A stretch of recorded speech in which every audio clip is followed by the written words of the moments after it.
자, 여러분 40분이 돼서 수업을 시작하도록 할게요.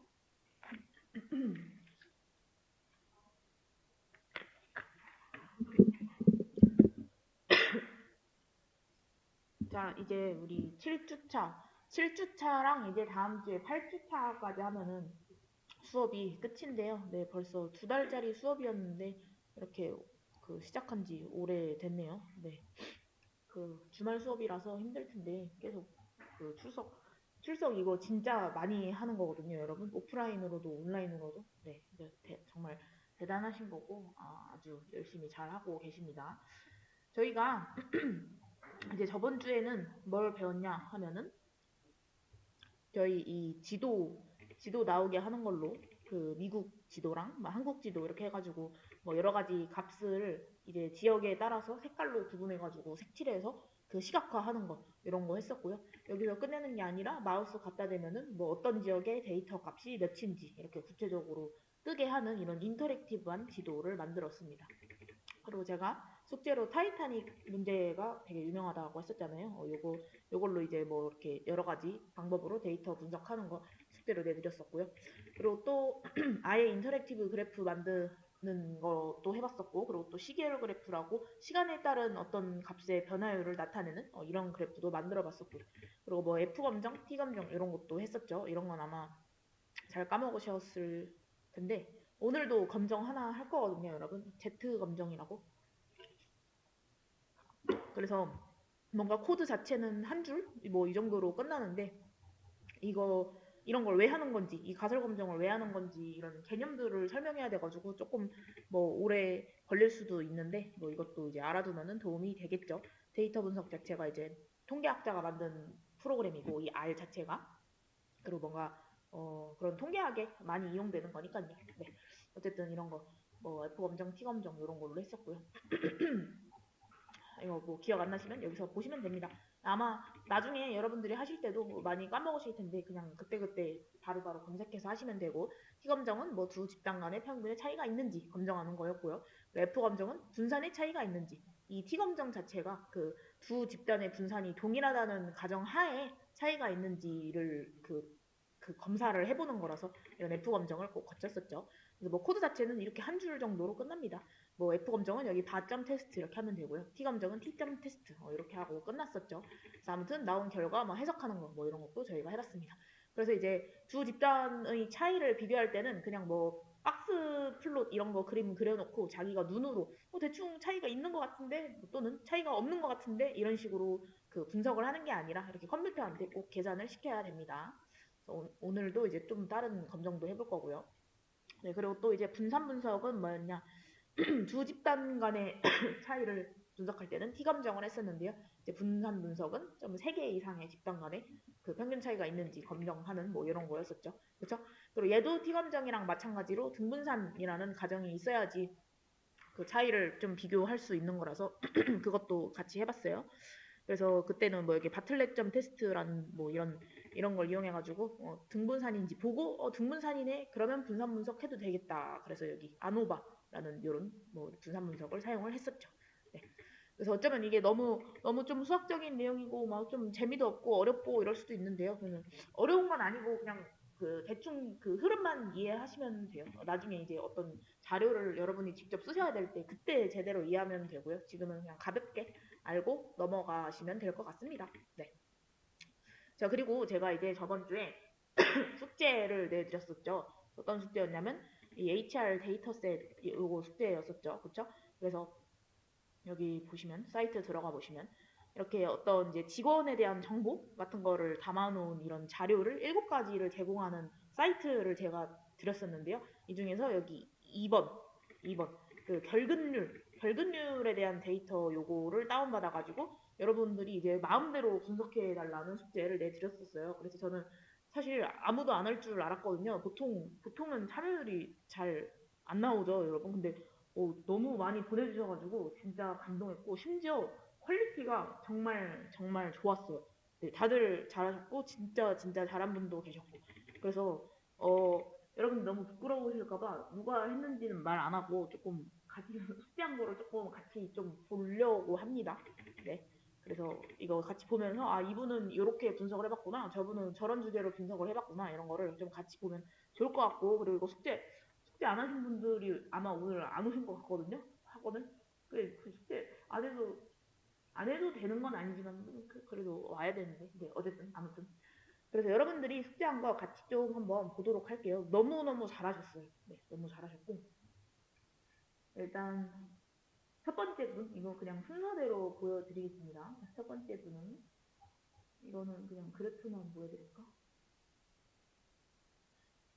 아, 근데 어쩔 수 없이 이름이 좀 나오네요. 네. 여기를 보시면 이제 요일에 따른 평균 결근 시간, 이렇게 분석을 해주셨고요. 요일에 따른 결근 시간을 봤더니 월요일, 화요일에 결근을 많이 하네요. 그렇죠? 코드도 주셨는데 코드도 한번 같이 볼까요? 여기 있다. 이거야. 아, 안녕하세요. 잠시만요. 이거 이렇게 봐야 되는 건가? 네.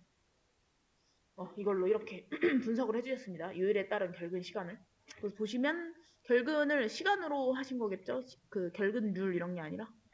그래서 요일 데이터를 이렇게 변경을 해주셨고요. 숫자로 나와 있는 데이터를 이렇게 우리가 보기 쉬운 뭐 월요일, 화요일, 수요일 이런 식으로 일단 데이터 값을 조금 바꿔주셨고, 이 if else 조건문 함수 이용해서 결측치 확인해 주시고 통계량 확인해 주시고, 결근 시간이 NA인 사람은 결근 시간을 평균으로 아예 그냥 덮어쓰기 해가지고 쓰셨네요. 그쵸? 잘하셨네요.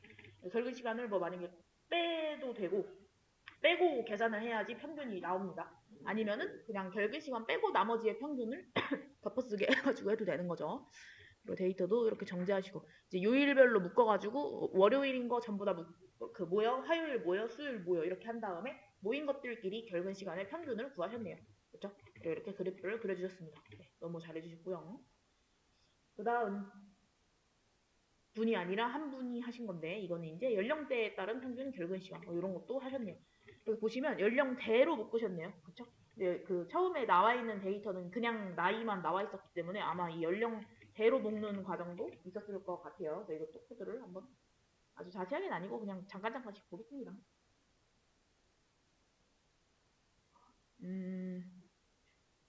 뭐야? 이렇게 했는데 코드가 어디 갔네요? 잠시만요.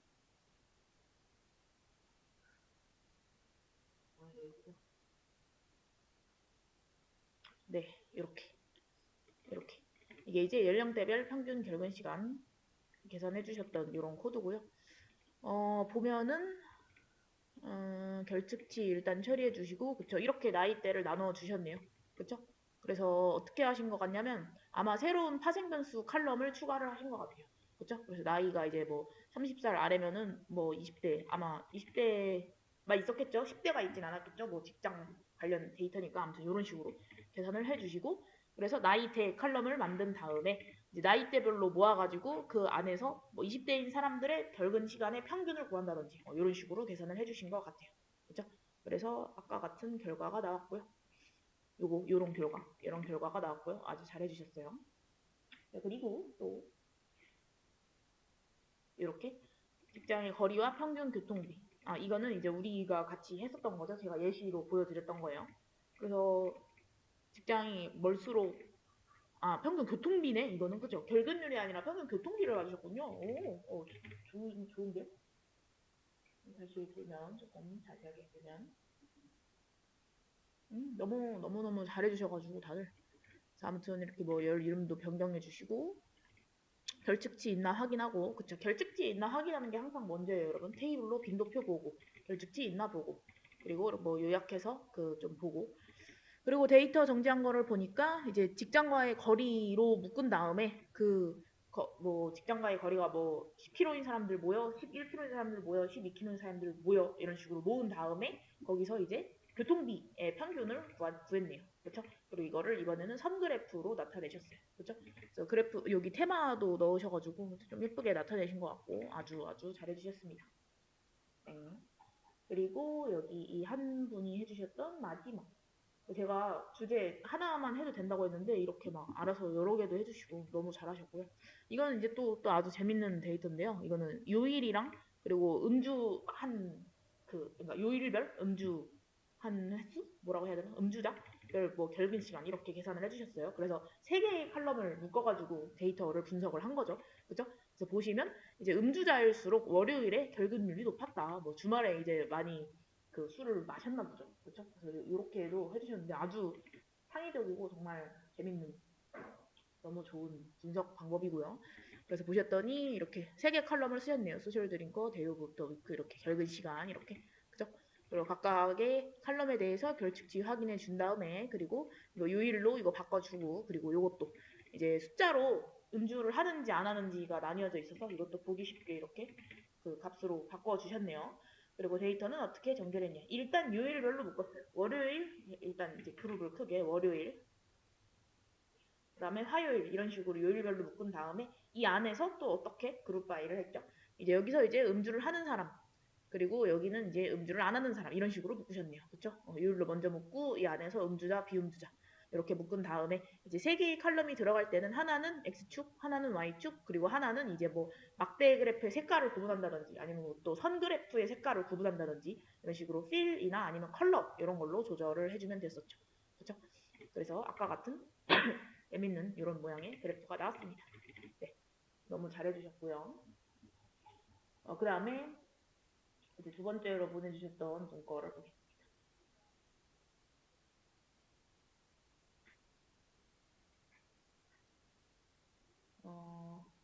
프로그램으로 열면 되겠지. 네, 이거는 마크다운 문법으로 이 아예 보고서로 정리하는 방법이 있거든요. 이것도 제가 가르쳐 드리려고 했는데 아직 안 가르쳐 드렸는데 이렇게 알아서 해서 보내주셨어요. 너무너무 대단했고 그리고 여기 보시면 이거 패키지 로딩 해가지고 한 거. 그러니까 이 마크다운 문서는 저희가 코드를 치면은 결과 나온 것까지 이렇게 예쁘게 정리해서 나오거든요. 저희가 친 코드 청크, 그 다음에 나온 결과까지 예쁘게 정리해서 나와서 그 R 관련된 책을 쓸 때도 사람들이 이 마크다운 문법을 사용한다고 해요.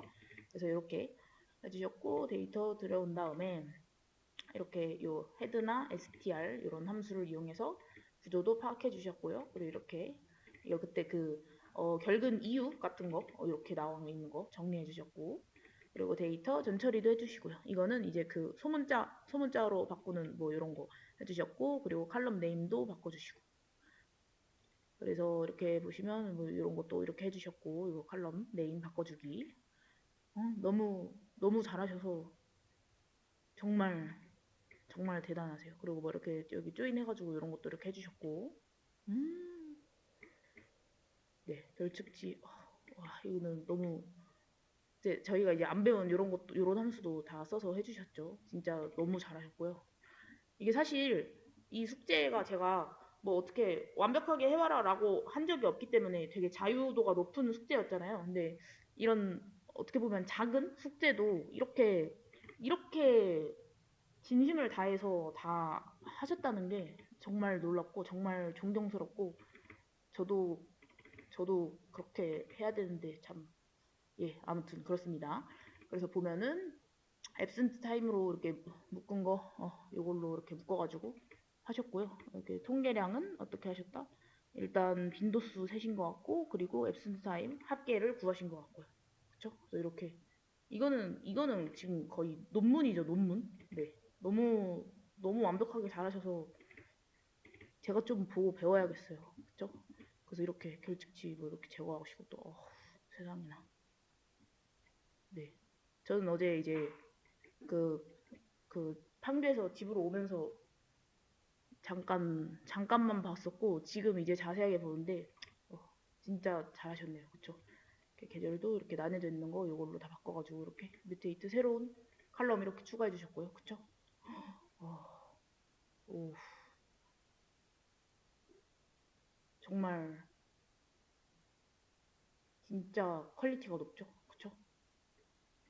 이거는, 이거는 수업 페이지에 이거는 박제해야 돼요. 이건 어쩔 수 없습니다. 저 혼자만 보기엔 너무 아까운 퀄리티예요. 그쵸? 와. 네, 그래서 결근자별, 결근 횟수. 그래서 결근한 사람의 아이디를 이렇게 X축에 두시고 결근 횟수. 3번인 사람이 굉장히 결근을 많이 하셨네요. 그쵸? 그래서 결근 사유를 분석을 해보신 것 같고요. 그래서 봤더니, 결근을 제일 많이 하는 이유는 여기 병원 갔던 거, 진료 상담, 치과 상담 이런 게 있대요. 그쵸? 그렇구나. 근데 생각보다 무단 결근도 이렇게 높네요. 그쵸? 네. 그리고 이제 월별 결근 횟수도 분석해 주셨고요. 그래서 몇 월에 제일 결근을 많이 하냐 봤더니 3월에 제일 결근을 많이 하는군요. 그쵸? 그리고 요일별 결근 횟수. 아까 다른 분께서 하신 거랑 비슷한 주제로 분석을 해주셨는데, 네, 월요일이 결근이 제일 높네요. 그쵸? 그리고 계절별로는 어디가 제일 결근을 많이 한다? 겨울에 제일 결근을 많이 하고요. 그쵸? 좋아요. 그리고 교통비가 과연 얼마인 사람이 제일 결근을 많이 하냐? 179인 사람이 뭐 제일 결근을 많이 한다고 하네요. 그쵸? 근데 교통비가 많을수록 결근을 많이 할 줄 알았는데 꼭 그렇지는 않은가 봐요. 그쵸? 교통비 더 많은 사람이 이쪽에 있네요. 그쵸? 결근을 덜 한 사람도 있네요. 네. 그렇구나. 그리고 그래서 출근 거리로 분석을 해보셨는데 이제 출근 거리는 이렇게 출근 거리에 따른 결근 횟수도 이렇게 나왔는데 출근 거리도 생각보다 근데 50일이면 출근 거리가 굉장히 많은 편에 속하죠. 그렇죠? 그래서 아무래도 여기 결근 횟수가 제일 높고 그리고 생각보다 26 어중간한 숫자에 있을 때 결근 횟수가 제일 높네요. 그렇죠? 그 다음에 이번에는 근속연수, 이제 회사에서 몇 년 동안 일했는지에 따라서 결근율을 봤는데, 18일 때 제일 높았나 봐요. 그쵸? 이렇게 주제를 다양하게 생각해내기도 너무 대단하고, 그리고 또 이제 연령별 결근 횟수 이렇게 나와 있고요. 아까 전에 다른 분께서 해주신 거는 50대가 있었던 것 같은데, 근데 네, 뭐 이렇게 나왔네요. 38세, 28세가 결근 횟수 가장 많아. 그렇구만. 업무 강도, 별 결근 횟수. 그래서 이렇게 나와 있는 거 보시면 네, 이런 결과가 나왔고요. 업무 강도랑 결근 횟수랑 상관성이 없네요, 생각보다. 그렇구나. 그리고 이제 목표 달성률에 따른 결근 횟수. 목표 달성률이 여기 제일 높은 100%인 사람은 또 이렇게 결근을 별로 안 하는 것 같고 또 여기는 업무 목표 달성률이 굉장히 높은데도 결근을 많이 하네요. 신기하네요. 네, 그렇고요. 그 다음에 교육 수준에 따른 이렇게 학력별로 그래서 이제 뭐 고졸이신 분이 제일 결근을 많이 하셨구나. 그리고 석박사이신 분들이 결근을 거의 안 했네요. 그쵸? 역시. 자, 그 다음에 이제 자식 수에 따른 결근 횟수도 분석을 하셨고요. 자식이 없을수록 결근을 많이 했고, 자식 없는 좀 젊은 층이 결근을 많이 했나 봐요. 그쵸? 자식이 많을수록 결근을 덜 했다. 그쵸? 돈을 벌어야 되니까요. 그리고 이제 음주 유무, 아무래도 음주를 할수록 결근을 훨씬 많이 했고요. 그쵸? 어, 정말 너무 잘하셨고. 네, 어쨌든. 그리고 흡연을 안 하는 사람일수록 결근을 많이 했네요. 그쵸? 신기하네요. 그 다음에 이제 애완동물 수. 애완동물 수가 없는 사람이 아마 많아서 결근 횟수가 더 많았을 것 같고요. 그리고 이것도 이제 애완동물이 많으면 이제 돈을 벌어야죠. 그리고 체중에 따른 결근 횟수를 보니까 89kg인 사람이 제일 결근을 많이 했네요.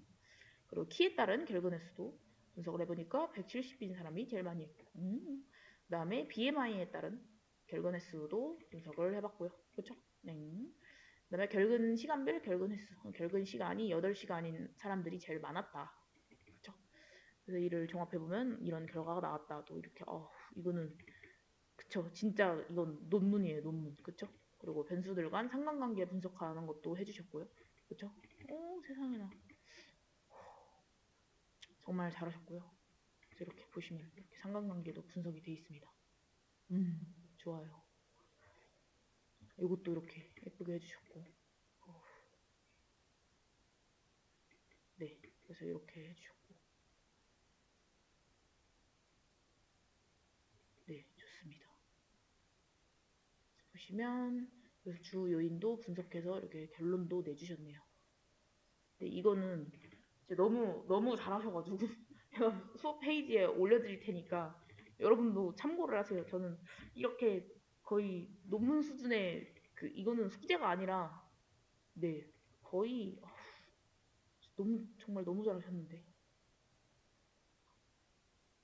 와우 네 결근자의 특성도 이렇게 분석해 주셨고 자세하게 좀 보고 싶다. 네 출근 거리도 이렇게 해주셔가지고 이렇게 이렇게 다 결론도 내셨고요.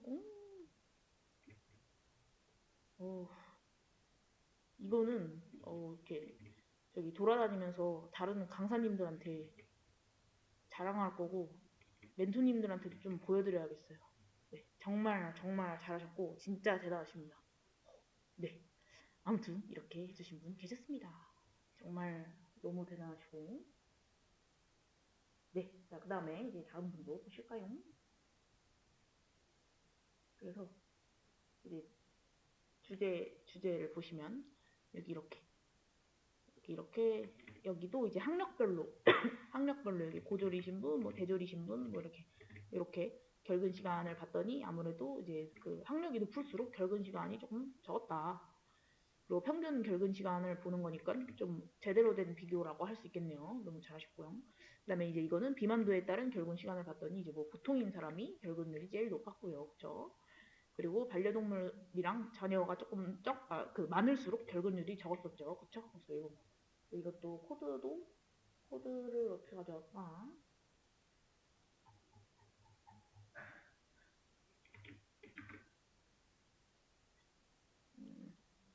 코드는 네, 이렇게 해주셨습니다.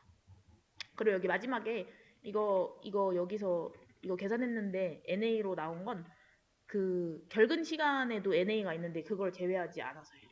그래서 그 NA가 있는 값은 평균을 구할 수 없다고 했었죠. 그래서 여기에는 이것만 추가해 주시면 됩니다.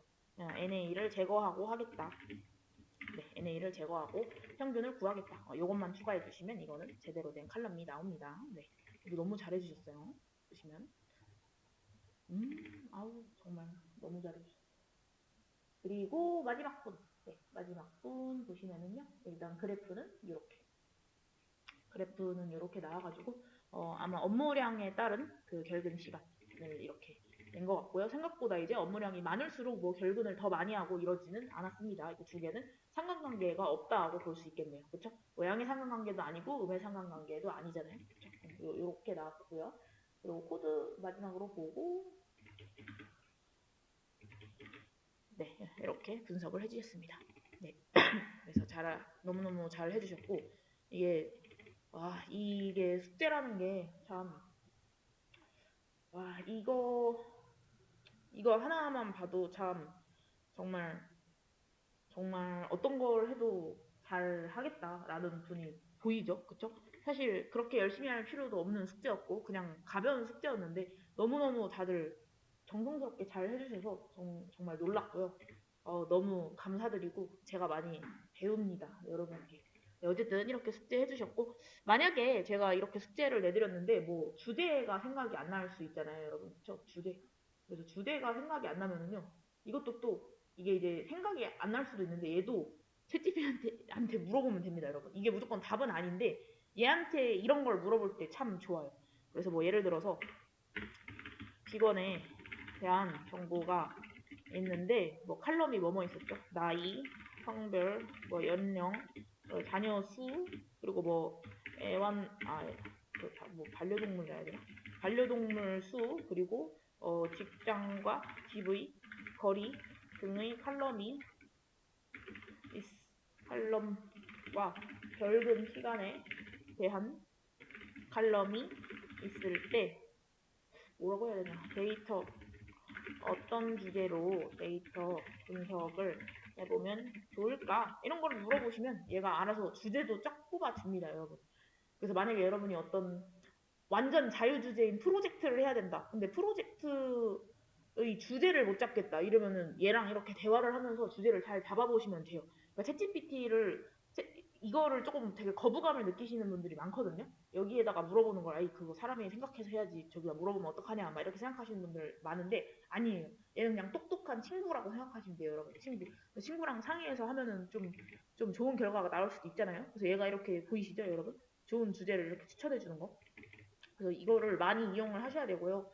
AI가 뭐 무슨 우리들을 모두 대체한다. 이제 인간은 이제 뭐 다 잘리고 AI가 일할 거다. 뭐 이게 되게 불안하신 분들 있을 것 같은데, AI한테 좀 시켜야 돼요. 일은 이제 사람은 조금 놀아야 되고 일은 얘네들이 해야 되기 때문에 이런 걸 아주 잘 이용을 하셔야 됩니다. 네, 어쨌든 그래서 이거 뭐 코드 모를 때도 여기다가 물어보면 되고요. 그리고 또 오늘 말고 내일 할 내용에서도 좀 파이썬 뭐라 그러지? 파이썬 자료가 많은 그런 코드들이 있단 말이죠. 그런 거 다 얘한테 R로 바꿔줘 이렇게 해가지고 쓰시면 되는 거라서 이건 아주 잘 이용할수록 좋은 거고. 네, 어쨌든 아무튼 숙제를 정말 너무 열심히 해주셨다.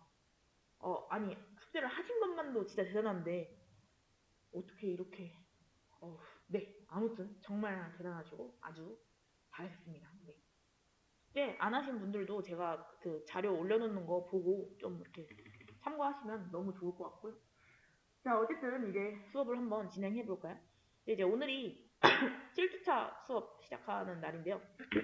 이제 어떻게 수업을 진행할 거냐면 이번 주에는 오늘은 일단 뭘 할 거냐면 오늘도 또 조금 재미가 없을 수도 있어요. 좀 수학적인 얘기를 좀 해야 돼서 모집단과 표본집단에 대한 얘기를 할 겁니다. 그래서 우리가 고3 때 배우는 확률과 통계 과정에서 배우는 통계 얘기를 조금 해야 되는데요. 여기 정조분포라는 걸 배웠었어요.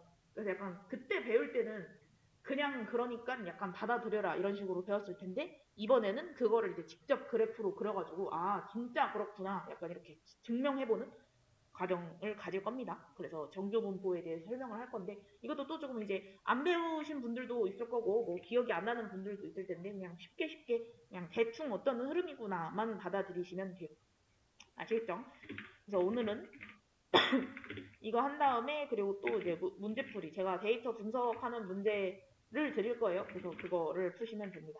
네, 그래서 오늘은 생각보다 조금 널널할 것 같고요. 내일은 뭐 할 거냐면 여러분 웹크롤링 해가지고 그 뭐랄까 어떤 사이트에 있는 뭐 뉴스 같은 거라든지 아니면 뭐 맛집 지도 이런 거를 긁어올 거예요. 그러니까 데이터를 그 분석하려면 데이터가 필요한데 이 데이터 수집이 생각보다 힘들고 지금까지는 저희가 데이터 수집을 어떻게 했냐면 뭐 어딘가 누군가가 제공하는 엑셀 파일을 가져온다든지 아니면 아래서 그냥 제공해주는 데이터 셋을 이용한다든지 뭐 팩을 이런 데서 다운받고 그랬잖아요. 이제는 제가 데이터를 찾고 싶을 수가 있단 말이죠. 그쵸? 근데 이제 인터넷상에 존재하는 데이터를 찾고 싶은데 하나하나 다 찾아가지고 검색해가지고 엑셀에다가 내가 적어가지고 저장하고 이러기가 좀 귀찮단 말이죠.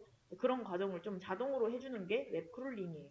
웹크롤링이 이렇게 약간 긁어온다? 긁어온다 맞나? 아무튼 그런 뜻이라서 그 웹사이트를 정보를 긁어온다고 생각하시면 됩니다. 웹크롤링 한 다음에 요거 하는 걸 아직 안 해가지고 텍스트 마이닝 하겠습니다. 텍스트 마이닝은 제가 여러 번 보여드렸었는데요. 이거 뭔지 잠깐만 보여드릴게요. R로 치고 할까? 네. R 텍스트 마이닝 검색하면 이런 겁니다. 그래서 뭐 예를 들어서 뭐 이번 올해 뭐 하반기 뉴스들에서 제일 많이 나온 단어 같은 거를 이렇게 검색을 해가지고 제일 많이 나온 단어일수록 좀 이렇게 크게 이렇게 나타내게 한다든지 이런 과정들을 조금 해볼 거예요. 너무 재밌겠죠? 그리고 웹크롤링은 여기에서 하는 거 말고도 많이 쓰이고 너무 중요한 거라서. 근데 이제 웹크롤링을 배우기 위해서 조금 알아야 되는 기초 지식들이 있거든요. 그래서 그거를 조금 같이 해보고 할 겁니다. 재밌을 거예요. 그리고 8주차에는 정말 어려운 주제고 저도 다루기 되게 부담스러운 주제지만 또 이걸 안 할 수 없겠죠. R로 하는 머신러닝 이거를 당연히 이제 그 이틀 동안의 수업 동안 완벽하게 할 수는 없겠지만 그래도 한번 다뤄는 봐야겠죠. 그쵸? 네, 그래서 한번 조금이라도 얕게라도 다뤄보는 걸로 하고요. 그리고 만약에 시간이 남는다면 아까 전에 제가 숙제 해주신 분이 그 마크다운 보고서로 했었죠. 마크다운 보고서 만드는 법 그리고 또 시간이 남는다면 샤이니 웹 앱으로 이렇게 저희가 분석해낸 이 결과를 뭐랄까 남들도 볼 수 있게 이렇게 배포하는 거 이것도 시간이 있다면 해보겠습니다. 네. 자, 아무튼 계획은 이렇게 되고요. 최대한 빨리 해가지고 조금 많은 내용을 다룰 수 있도록 해볼게요. 네. 그럼 일단 오늘은 요거를 한번 해볼까요? 모집단, 표본집단 하는 거.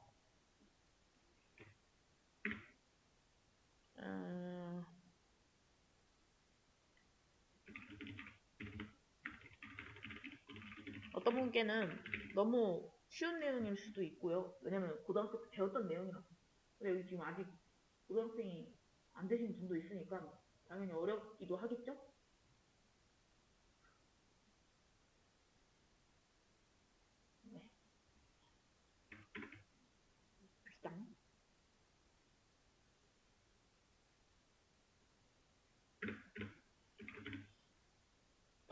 자, 우리는 어떤 집단의 데이터를 구했을 때요.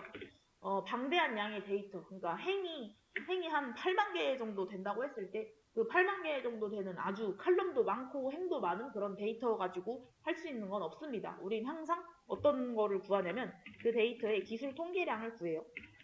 기술 통계량이 뭐냐면 그냥 저희가 이제 그 디플라이알로 서머라이즈 할 때 계속 제가 사용했던 언어죠. 기술 통계량은 그냥 그 자료들을 대표할 수 있는 그 대표값을 말합니다. 그래서 보통 제일 많이 쓰이는 기술 통계량은 뭐 평균값 같은 거, 아니면 뭐 중앙값, 그리고 최빈값 이런 게 있을 수 있고요.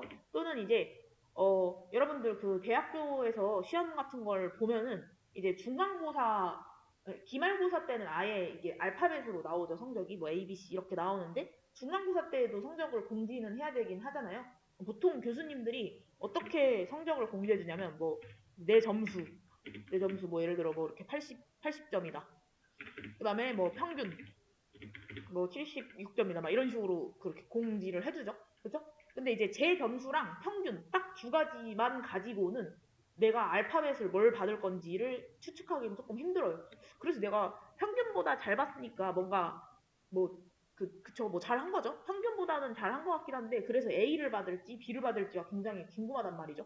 그쵸? 그래서 이제 학생들이 저 때는 항상 그랬어요. 학생들이 항상 교수님한테 아 그것도 알려달라. 그 뭐야 중앙값을 좀 알려달라. 그래서 이제 뭐 중앙값이 만약에 한 뭐라고 해볼까요? 한 70이라고 해볼까요, 여러분? 그렇죠? 그 중앙값이 70인 거는 뭐를 의미하나요? 중앙값은 이제 점수 제일 낮은 애부터 점수 제일 높은 애까지 나열했을 때, 뭐 만약에 11명이 있다고 했을 때, 다섯 번째 사람이 정중앙이잖아요? 그 사람의 점수를 말하는 거죠. 그렇죠? 그 사람의 점수가 70인데, 평균은 70보다 조금 크네요. 그렇죠? 이쪽에 평균이 있네요. 그러면 이제 잘하는 사람들의 뭐랄까 점수 높은 사람들이 조금 이쪽으로 몰려 있는 걸까요? 아니면 점수 낮은 쪽으로 몰려 있는 걸까요? 당연히 점수가 높은 쪽으로 몰려 있다고 해야 되나? 그쵸? 정확히 5명이 있겠죠? 정확히 5명이 있는데 그러니까 이 사람들의 점수가 더 높아요. 이 사람들의 점수가 낮은 것보다 이 사람들의 점수가 높은 정도가 더 크다는 거죠. 그러니까 평균이 중앙값보다 더 높겠죠. 그쵸? 그러면 이제 내가 80점인데 조금 불안하다. 왜냐면 막 100점이 2명 있고 이럴 수도 있는 거잖아요, 지금. 그쵸? 그래서 지금 막 내가 잘 봐줄 수 있을까? 아무튼 불안하다. 이렇게. 근데 이제 교수님이 중앙값까지도 그 해줬는데 애들이 막 또 아직도 또 막 부족하대. 그러면 이제 뭐까지 내주시냐면 이제 아예 그래프로 내주십니다. 그래프로. 그래서 이제 저가 다녔던 대학교 같은 경우에는 비밀번호를 항상 적으라고 했어요. 비밀번호. 그래서 막 뭐 이렇게 막 1004 막 이런 거 하면은 이제 1004번대인 애는 뭐 여기 있다. 그래서 막 이런 식으로. 보통은 이런 식으로 나오죠. 그래프가. 그래서 여기 중앙 한 평균 정도에 해당하는 애들이 제일 많고요. 그리고 이제 좀 잘하는 애들이 좀 적죠. 그렇죠? 그러니까 여기는 이제 학생 수라고 생각하시면 되고 이제 x축이 점수라고 생각하시면 되거든요. 아주 잘하는 애들이랑 아주 못하는 애들이 조금 적고 평균에 해당하는 애들이 조금 수가 많다. 뭐 아무튼 이런 식으로. 그래서 그래프 같은 걸로 점수를 제공해 주기도 하셨고요. 또는 뭐 이런 값도 기술 통계량이 될 수 있어요. 분산은 제가 저번 시간에도 말씀드렸는데 분산은 뭐다? 이제 평균에서 얼마나 자료들이 퍼져 있는지, 그러니까 평균에 몰려져 있는지 아니면 퍼져 있는지 이런 걸 분산이라고 본다고 했어요. 그래서 제가 저번 시간에 어떤 걸 설명을 드렸냐, 키 이런 걸 설명을 드렸습니다. 그래서 A반도 키의 평균이 뭐 170이고 B반도 키의 평균이 170이지만 A반은 대체로 170일 수 있겠죠. 그렇죠? 그래서 대체로 170인 애들이 제일 많아. 요런 반이 있는가 하면 이제 B반은 그 뭐 이제 승마부 애들은 굉장히 키가 작고 또 이제 농구부 애들은 굉장히 키가 크다 그랬죠. 그래서 평균이 똑같이 170이지만 뭔가 약간 뭐 분포가 약간 이렇게 되는. 농구부 키가 엄청 큰 애들도 많고 키가 엄청 작은 애들도 많아서 평균을 구했더니 똑같이 170이 나오는 거죠. 뭐 요런. 그럼 이제 얘네 두 집단은 평균이 똑같다고 해서 비슷한 집단? 아무튼 좀 이렇게 뭔가 그 같은 기준을 두고 비교하기는 조금 그렇겠죠. 그쵸? 분산이 너무 다르잖아요. A 집단은 평균에 몰려져 있고 얘는 평균과 좀 떨어져 있으니까 흩어져 있으니까요 자료가. 아무튼 이런 분산값. 그리고 이제 분산의 값이 숫자가 너무 커가지고 저기다가 이제 루트로 씌워가지고 표준 편차를 기술 통계량으로 구하기도 하죠. 그쵸? 그러니까 분산은 여러분 뭐냐면 편차의 제곱의 평균이에요. 편차의 제곱의 평균. 그래서 뭐 예를 들어서 여기 아까 전에 예를 들었던 것처럼 A반 평균이 170이다. 근데 사람이 4명 있는데 넷다 170. 넷다 170이면 당연히 평균이 170이 나오겠죠? 그쵸? 다 똑같으니까.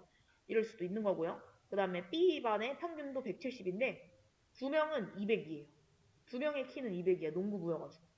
그리고 2명의 키는 30을 빼면 140이에요. 승마부여가지고 굉장히 조그매요. 이래도 평균이 똑같이 170이 나오겠죠, 여러분. 그쵸? 그치만 이제 얘네들의 분산을 어떻게 비교한다? 편차 제곱의 평균. 요걸 구하면 이게 분산이거든요. 그래서 여기서는 편차가 뭐가 나오죠? 편차는 이제 이 변량에서 평균을 빼는 값입니다. 그래서 이 변량 자체가 170이기 때문에 평균이랑 차이가 나지 않죠? 그래서 얘네들의 편차는 0이에요, 0. 얘도 0, 얘도 0, 얘도 0, 얘도 0. 평균이랑 똑같으니까요. 그럼 편차 제곱의 평균은 당연히 뭐겠어요? 0이겠죠. 그쵸? 자, 그치만 이제 B반은 평균에서 굉장히 멀리 떨어져 있는 값을 가지고 있고 편차를 한번 구해보면 키가 200인 사람은 편차가 뭐다? 200에서 170을 빼면 30이죠. 그쵸? 평균보다 30이나 크잖아요. 그리고 이 사람의 편차도 30. 그럼 이 사람의 편차는 마이너스 30이겠죠. 그쵸? 이 사람의 편차도 마이너스 30. 이렇게 될 거예요. 그쵸? 편차가 굉장히 이제 떨어져 있죠. 평균에서부터. 근데 이제 이 편차들의 평균을 구하기는 좀 그런 게 편차의 합은 항상 0이 나와버려요, 여러분. 그렇죠? 당연해요. 평균에서부터 얼만큼 떨어졌는지를 구한 거기 때문에 30, 30, 마이너스 30, 마이너스 30 다 더하면 0이 나올 수밖에 없어요. 그래서 이 편차가 얼마나 많이 나냐를 보기에 편차의 평균을 구하는 건 적절하지 않습니다. 그래서 어떤 방법을 생각해내냐면 편차의 제곱의 평균을 구해야지 라고 생각해야 되는 거예요, 수학자들이. 그래서 얘들을 제곱하면 900. 마이너스인 수들도 제곱하면 양수가 되니까요. 그래서 제곱해가지고 900. 그래서 얘네들의 평균을 낸 거죠. 그래서 900, 4개의 평균은 뭐다? 900 이렇게 나오네. 그쵸? 그리고 이제 딱 봐도 아까 A 집단은 평균이 0이, 그러니까 그 분산이 0이었고요. 그리고 B 집단은 분산이 900이다. 그럼 얘가 분산이 훨씬 크기 때문에 B 집단의 분산이 크다? 즉 자료가 커져 있다. 평균에 몰려져 있지 않고 극단적인 값들이 굉장히 많다라고 추측할 수 있겠죠. 그쵸? 그런데 이제 분산은 편차의 제곱의 평균이라서 숫자가 딱 봐도 너무 이제 조금 크게 나오잖아요. 그렇죠? 그래서 여기다가 루트를 씌워가지고 500에다 루트 씌우면 뭐 30이죠? 그래서 30이 표준 편차다. 표준 편차는 이렇게 시그마 6처럼 생긴 이런 시그마 기호로 나타냅니다. 이런 식으로 기술 통계량을 구하고는 합니다. 네. 자, 그래서 이렇게 하는데요. 근데 이제 이 기술 통계량을 구할 때 조금의 문제가 있어요. 뭐냐면 어떤 집단의 평균이랑 표준 편차를 구하고 싶어요. 근데 이제 그 집단에 대해서 모든 데이터를 다 조사하는 걸 전수조사라고 하거든요. 근데 항상 이 전수조사가 다 가능한 건 아닙니다. 항상 가능하진 않아요. 뭐 예를 들어서 한국인 20대 남성의 키의 평균 이런 거를 구한다고 해보세요. 그럼 이제 한국에 사는 모든 20대 남성을 하나하나씩 다 찾아가가지고 키를 물어보고 적은 다음에 평균을 구하는 게 솔직히 불가능한 일이죠. 그쵸? 뭐 모든 사람을 다 찾아가는 것도 불가능하고 만약에 막 조사하다가 막 뭐 누가 그치 외국으로 갔어 막 그러면은 그 사람 거 키는 또 빼고 막 이렇게 해야 되잖아요. 그쵸? 이거 전수조사는 조금 가능한 경우도 있지만 불가능한 경우가 많습니다. 좀 시간도 너무 많이 걸리고 그리고 돈도 많이 들겠죠. 그래서 여러분 우리가 이제 오늘이 11월 11일이라 가지고 곧 수능이거든요. 수능. 그쵸? 곧 이제 아마 다음 주 목요일이겠죠? 네, 곧 수능 같은 걸 보는데 수능도 이제 전수조사가 오래 걸리니까 그 수능 성적표를 우리가 11월 목요일이 며칠이야? 16일이 목요일인데 수능 성적표는 한 12월 정도에 받잖아요, 여러분. 12월 초 이쯤에 받잖아요. 저는 한 12월 6일 이 정도에 봤었던 것 같은데. 아무튼 이 전수조사를 하는데 굉장히 오래 걸리는 거죠. 그렇죠? 학생들이 낸 그 답안지 다 걷어가지고 다 채점하고 등급 매기고 평균 매기고 표준편차 구하고 이렇게 하는데 굉장히 오래 걸리기 때문에 뭐 한 거의 2, 3주의 시간이 걸리는 거죠. 그렇죠? 그치만 우리는 여러분 수능을 보고 나서 그 당일에 네이버를 켜가지고 뭐 2024 수능 이런 걸 검색하면은 바로 내가 몇 등급이 나올지를 할 수가 있습니다. 그럼 어떻게 하는 걸까요? 수능은 이제 전수조사 하는데 굉장히 한 3주 정도, 3주나 걸리고 시간도 정말 많이 들 거고 돈도 정말 많이 들 거예요. 아마 나라에서 돈을 정말 많이 쓰겠죠? 수능을 한번 보는데. 그렇지만 우리는 수능 본 당일에 내 예상 등급, 내가 1등급일지 2등급일지 이런 걸 알 수 있단 말이죠. 그쵸? 이거를 어떻게 하는 걸까요? 전수조사를 하는 거는 지금 당장 하는 건 불가능하고 끝나자마자 바로 나오잖아요. 그쵸? 수능 끝나고 딱 바로 나와가지고 핸드폰 켜면 바로 나오잖아요. 그게 이제 어떻게 하는 거냐면 모집단이 뭐냐면 이제 이 전수조사 해야 되는 거. 그러니까 만약에 이번에 뭐 수능을 뭐 몇만 명 정도가 보려나? 뭐 예를 들어 한 3만 명이 봤다. 그럼 이 3만 명의 전체 집단, 이걸 모집단이라고 부릅니다. 모집단. 이 모집단의 결과를 내는 게 어려워서 일단 모집단에서 표본을 뽑아요. 그럼 이제 표본 집단이겠죠, 당연히. 표본 집단의 평균과 표준 편차를 구해서 그리고 모집단을 추정하는 거죠. 왜냐면 모집단을 다 추정하기에는 너무 오래 걸리니까 3주를 다 기다릴 순 없잖아요. 그쵸? 그래서 일단 이렇게 하는 거예요. 뭐 예를 들어서 일단 우리 반 애들 30명한테 수학 점수 같은 걸 다 물어봐요. 그래서 우리 반 애들 수학 점수 30명의 그 평균을 구했더니 대충 뭐 한 50점이다? 그리고 표준 편차가 대충 이 정도다? 그러면 뭐 우리나라 수능 본 애들 수학 평균도 대충 이 정도 아닐까? 이렇게 추정을 하는 거죠. 추정. 그쵸? 모집단의 평균과 표준 편차를 구하는 게 너무 힘들어서 여기서 조금 그러니까 여기 모집단이 이렇게 엄청 크면은 이게 이제 한국 전체면은 이제 우리 학교 우리 반 애들 30명 이렇게 표본을 뽑아가지고 얘네들의 평균을 구하고 표준 편차를 구하고 대충 모집단도 이 정도 아닐까 이렇게 추정하는 거예요. 그쵸? 예. 요거입니다. 요거. 자 그래서 그 이제 수능 딱 보고 난 다음에 네이버 켜가지고 나오는 그런 예상 등급은요. 아마 이번 주 목요일에 한번 보세요. 뭐 별로 나눠져 있냐면 학원별로 나눠져 있을 거예요. 뭐 메가스터디에서 나온 1등급 컷, 2등급 컷, 3등급 컷 이렇게 짜라락 나오고 뭐 대성학원에서 나온 거 나오고 종로학원에서 나온 거 나오고 막 이렇게 짜라락 나오거든요. 그게 다 뭐다? 이제 메가스터디는 자기네 학원, 재수학원 그 졸업생들한테 점수 물어봐가지고 짜라락 이제 구하고 뭐 대성도 자기네 애들 이렇게 표본 집단 짜라락 구하고 뭐 이런 식으로 하는 거죠. 그쵸? 자기네들이 모집단을 추측해서 그 결과를 네이버에 내보내는 거죠. 근데 아마 대충 여러분들 보시면 알겠지만 대충 비슷합니다. 초반에는 조금 차이가 나기도 해요. 이상하게 대성은 뭐 1등급 컷이 한 91점이라는데 뭐 메가스터디는 96점이래 막 이런 식으로 좀 차이가 나기는 하는데 보통 이제 시간이 지나고 거기 표본 집단 안에서의 크기가 커질수록 거기서도 이제 조금 진짜로 모집단이랑 비슷해지고 서로 비슷해집니다. 알겠죠? 네.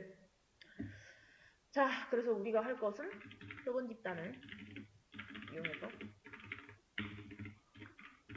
모집단을 추측하는 거예요.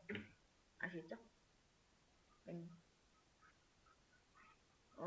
그래서 이 표본 집단을 뽑아가지고 저희가 분포를 볼 건데요. 분포는 뭐냐면 그냥 이런 겁니다. 만약에 제가 우리 반 애들의 몸무게를 조사를 해야지 이러고 몸무게를 조사해요. 몸무게는 여러분 값이 뭐 20kg, 20 너무 적죠. 40kg, 45kg, 50kg 이런 식으로 뭐 5단위로 증가하는 이런 게 아니고 연속적인 값이죠. 그렇죠? 몸무게가 이렇게 딱 떨어지는 정수로 나오지 않잖아요. 40.3kg 막 이런 것도 있잖아요. 그렇죠? 그래서 이런 연속으로 그 연속 값을 갖는 변수는 이렇게 계급으로 많이 나타내요. 그래서 뭐 30kg에서 40kg 사이인 애들을 이렇게 막대 그래프 40kg에서 50kg 사이인 애들이 아마 제일 많겠죠. 50kg에서 60kg가 제일 많으려나? 뭐 이런 식으로 이렇게 막대 그래프로 나타낼 수 있을 거예요. 근데 이 막대 그래프는 빈도를 나타낸 게 아니고 이 막대 그래프의 y축을 상대 도수를 계급 크기로 나눈 거라고 합시다. 그래서 계급이 뭐냐면 제가 이렇게 나눠놓은 거 30부터 40까지, 40부터 50까지, 50부터 60까지 이게 계급이에요. 그리고 지금 계급 크기는 제가 임의로 10으로 두었죠. 그렇죠? 그리고 상대 도수는 뭐냐면 뭐 예를 들어 한 20명이 있는데 여기가 10명 그리고 여기가 한 6명 여기가 3명 여기가 1명 이렇게 있다고 보세요. 그럼 상대 도수 그냥 상대적으로 전체에 비해서 내가 지금 몇 명을 가지고 있는지 그게 그냥 상대 도수예요. 그래서 그냥 전체가 20명이잖아요, 여러분. 그래서 20으로 나눈 거. 이게 상대 도수입니다. 근데 상대 도수를 계급 크기로 나눴어요. 그럼 이제 20분의 1을 10으로 나눈 값이 y축인 거죠. 그쵸? 그럼 여러분, 얘의 넓이는 어떻게 되나요? 넓이. 이 네모의 넓이를 구하려면은 당연히 세로 곱하기 가로를 하면 되잖아요. 그쵸? 세로가 계급 크기분의 상대도수인데 가로가 계급 크기이기 때문에 결국 이 넓이 자체가 상대도수인 거죠. 그쵸? 그래서 여기의 넓이는 아까 제가 적었던 20분의 1. 그리고 이 막대 그래프의 넓이는 20분의 3. 그리고 얘는 20분의 10, 얘는 20분의 6 이렇게 되겠네요. 그쵸? 그럼 이 막대 그래프의 넓이를 다 더하면 넓이의 합이 뭐다? 1입니다. 1. 그쵸? 그래서 이렇게 분포를 나타내면은 여기 계급 크기 분의 상대도수를 y축으로 하고 분포를 나타내면은요 이 넓이의 합이 항상 1이에요. 그리고 이 넓이가 뜻하는 게 뭐냐면 확률이에요. 확률. 아시겠죠? 네. 그래서 왜 우리 확률로 어떤 그 연속 확률 변수 같은 걸로 나타내서 확률 짜라락 나타내면 확률의 합은 항상 다 1이어야 되고 막 이런 거 그 배웠던 거 혹시 기억나시나요? 네, 기억이 안 나셔도 상관없습니다. 대충 들으시면 돼요. 아무튼 여기 넓이가 확률을 의미한다. 그리고 요거는 얘를 이제 함수로 나타내면요. 지금은 제가 막대 그래프로 나타냈잖아요. 여기 있는 점들을 이렇게 모아가지고 이렇게 잇는다. 이렇게 뿅뿅뿅뿅 이렇게 이으면은요. 이건 도수분포 다각형이라고 부르거든요. 그럼 이제 이 함수랑 x축 사이의 넓이도 똑같이 1입니다.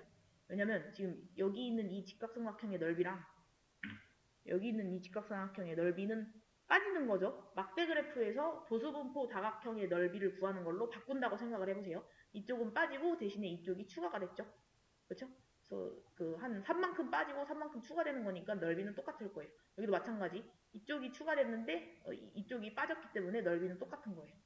아무튼 이 막대 그래프의 넓이랑 이 도수분포 다각형과 x축 사이의 넓이랑 다 똑같이 1인 거죠. 1. 네. 너무 그렇게 막 다 이해하려고 하지 마시고 대충 들으시면 됩니다. 네. 어쨌든 요런 게 이제 분포예요. 분포. 자, 그래서 분포는 여러분 제가 지금 계급 크기를 10으로 나눴잖아요. 그쵸? 네, 계급 크기를 조금 더 조그맣게 할수록 다시 그릴게요. 계급 크기를 조금 더 조그맣게 할수록 이제 조금 약간 이제 도수분포 다각형이 약간 이렇게 곡선의 형태를 띠게 되겠죠? 그쵸?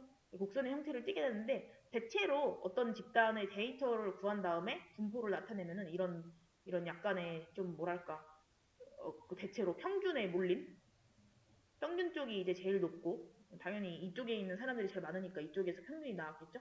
그렇죠? 이쪽이 제일 높고 양쪽으로 갈수록 커지는 그러니까 극단적인 값은 조금 별로 조금밖에 없는 이런 종 모양의 그래프가 그려집니다. 그래서 완벽한 종 모양은 아닐지라도 대체로 종 모양을 띠는데요. 좀 이렇게 종 모양의 그래프, 완벽한 그래프를 가진다라고 가정하고 여기에다가 끼워 맞춰서 계산할 거예요. 우리는 수학적으로. 그래서 이런 예쁘게 생긴 종 모양 분포를 보고 뭐라고 부르냐면 정규 분포라고 부릅니다. 정규 분포. 그래서 모든 데이터가 정규 분포를 따르진 않아요. 당연히. 극단적으로 막 이렇게 되는 데이터도 있겠죠. 당연히. 아니면 좀 왼쪽에 치우친 이런 데이터도 있을 거예요.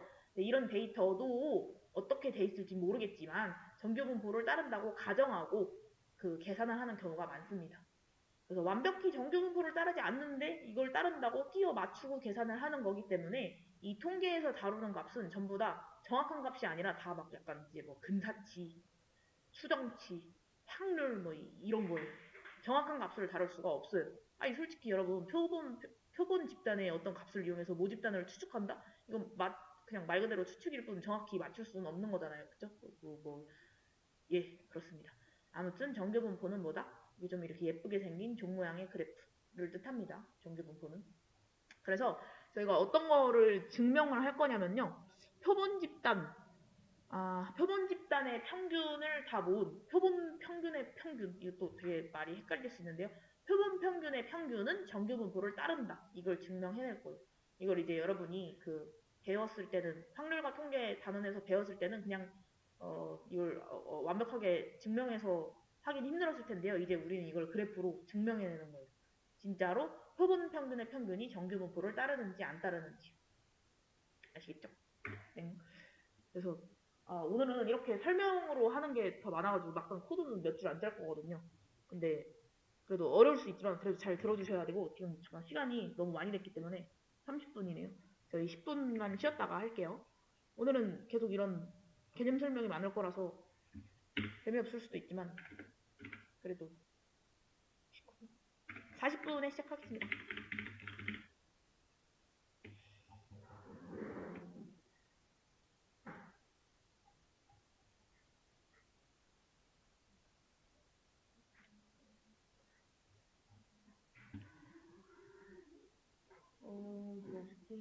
민호님, 현우님 오셨네요. 민호님,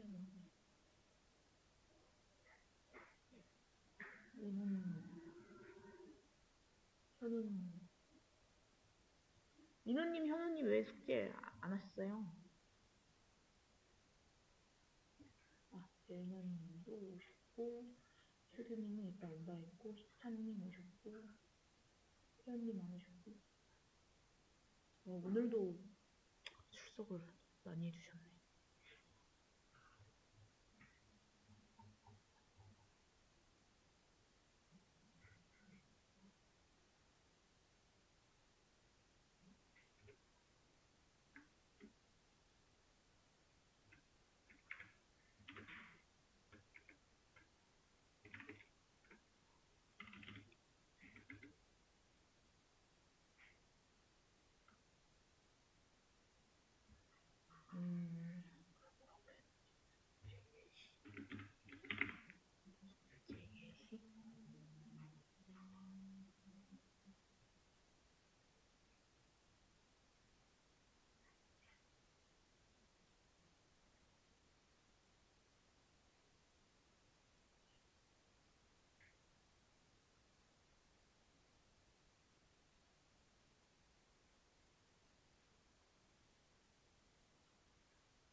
40분이 돼서 수업을 시작하도록 할게요.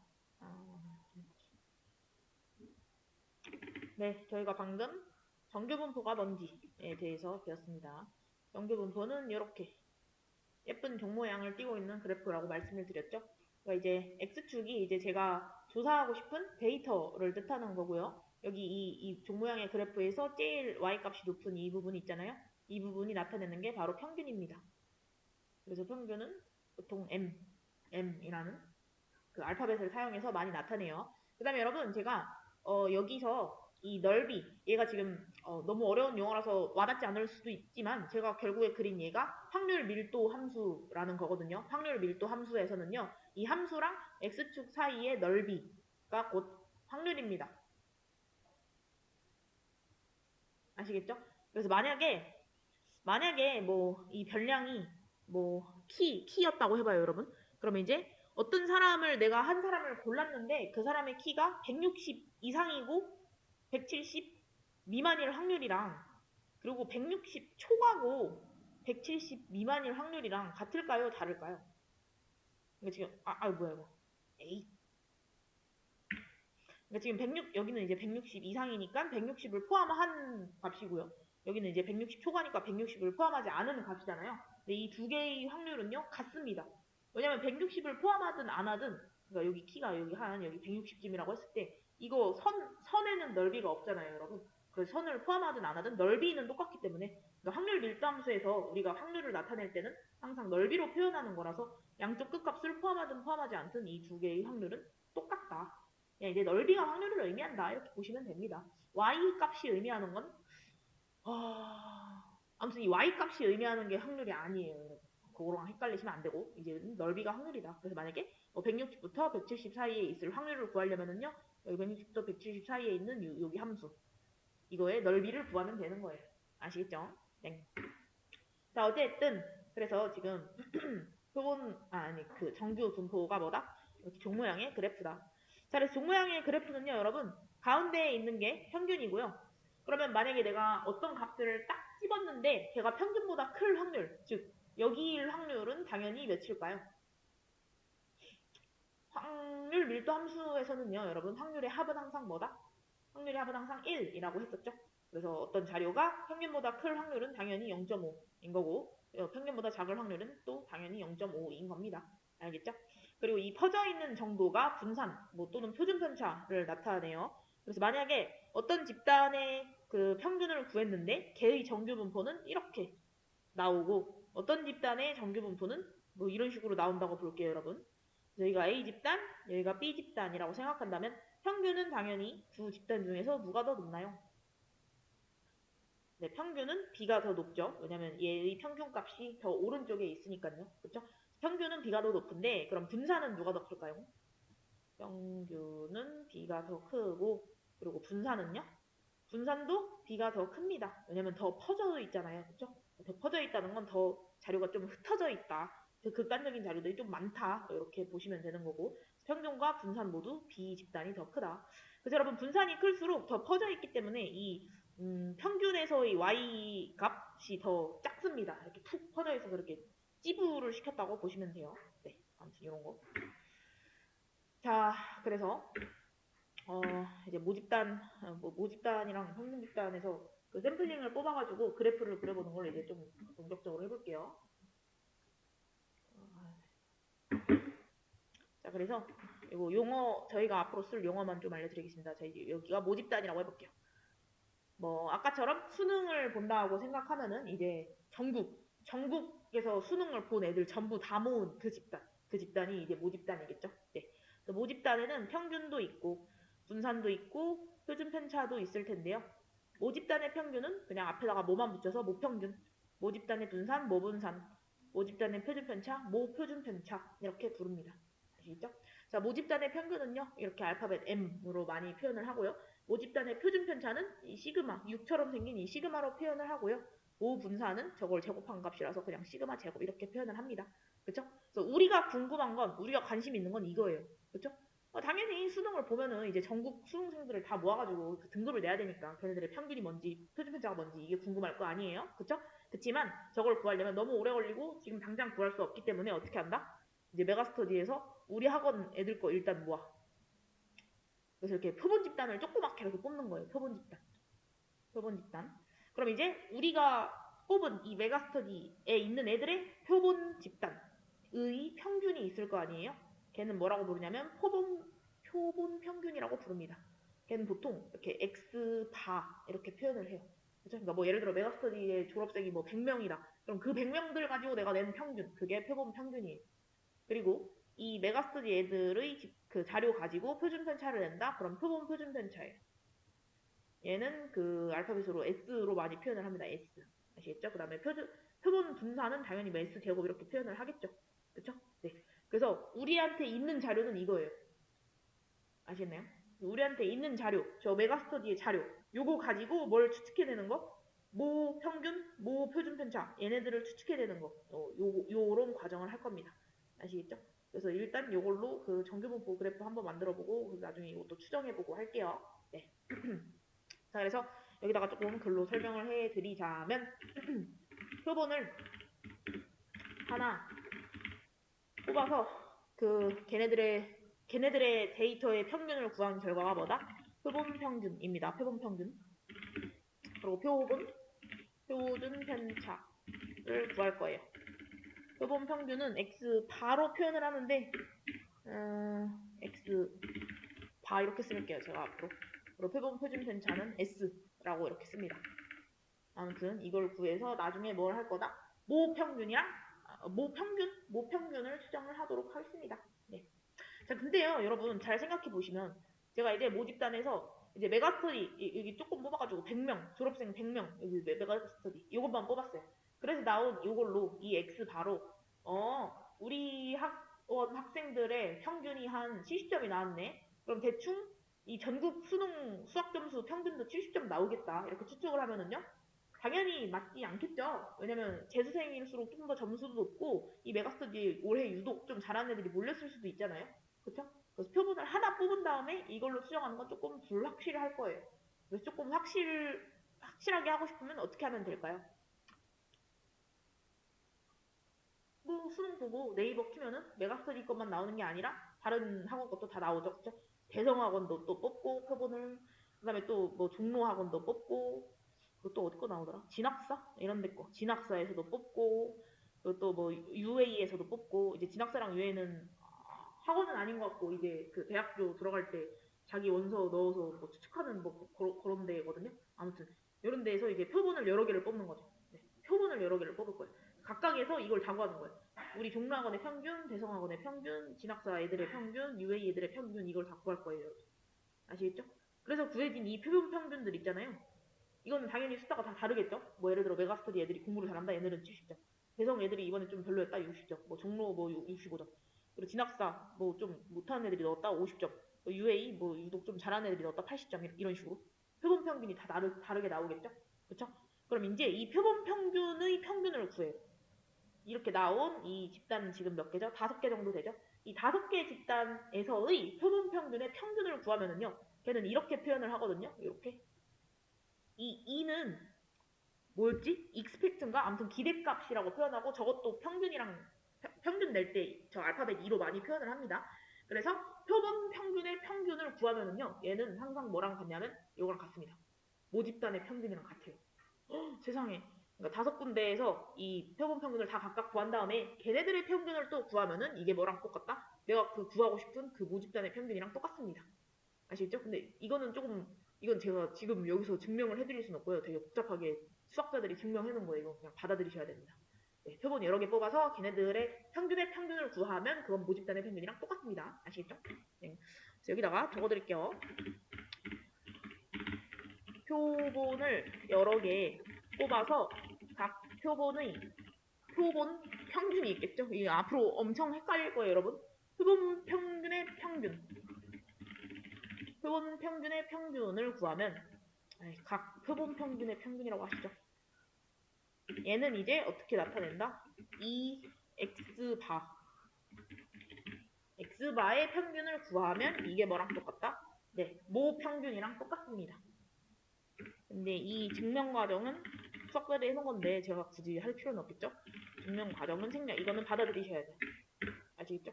그럼 이제 여러분이 이렇게 생각하시면 되겠죠? 아, 그러면은 표본 집단을 엄청 많이 뽑은 다음에 거기 각각에서 평균을 구하고 걔네들의 평균을 구하면 되는 거 아닐까요? 라고 생각하실 수 있는데요. 그것도 굉장히 이제 피곤한 과정이에요. 그죠? 메가스터디, 대성, 종로, 그리고 뭐 진학사, UA 이런 데서 전부 엄청 많이 뽑아요. 막 표본 집단 한 10,000개 정도 뽑아. 그 다음에 거기서 평균을 다 구한 다음에 그 평균 나온 10,000개를 다 모아가지고 걔네들의 평균을 또 구해. 그러면 그냥 차라리 전수조사를 하는 게 나을지도. 네.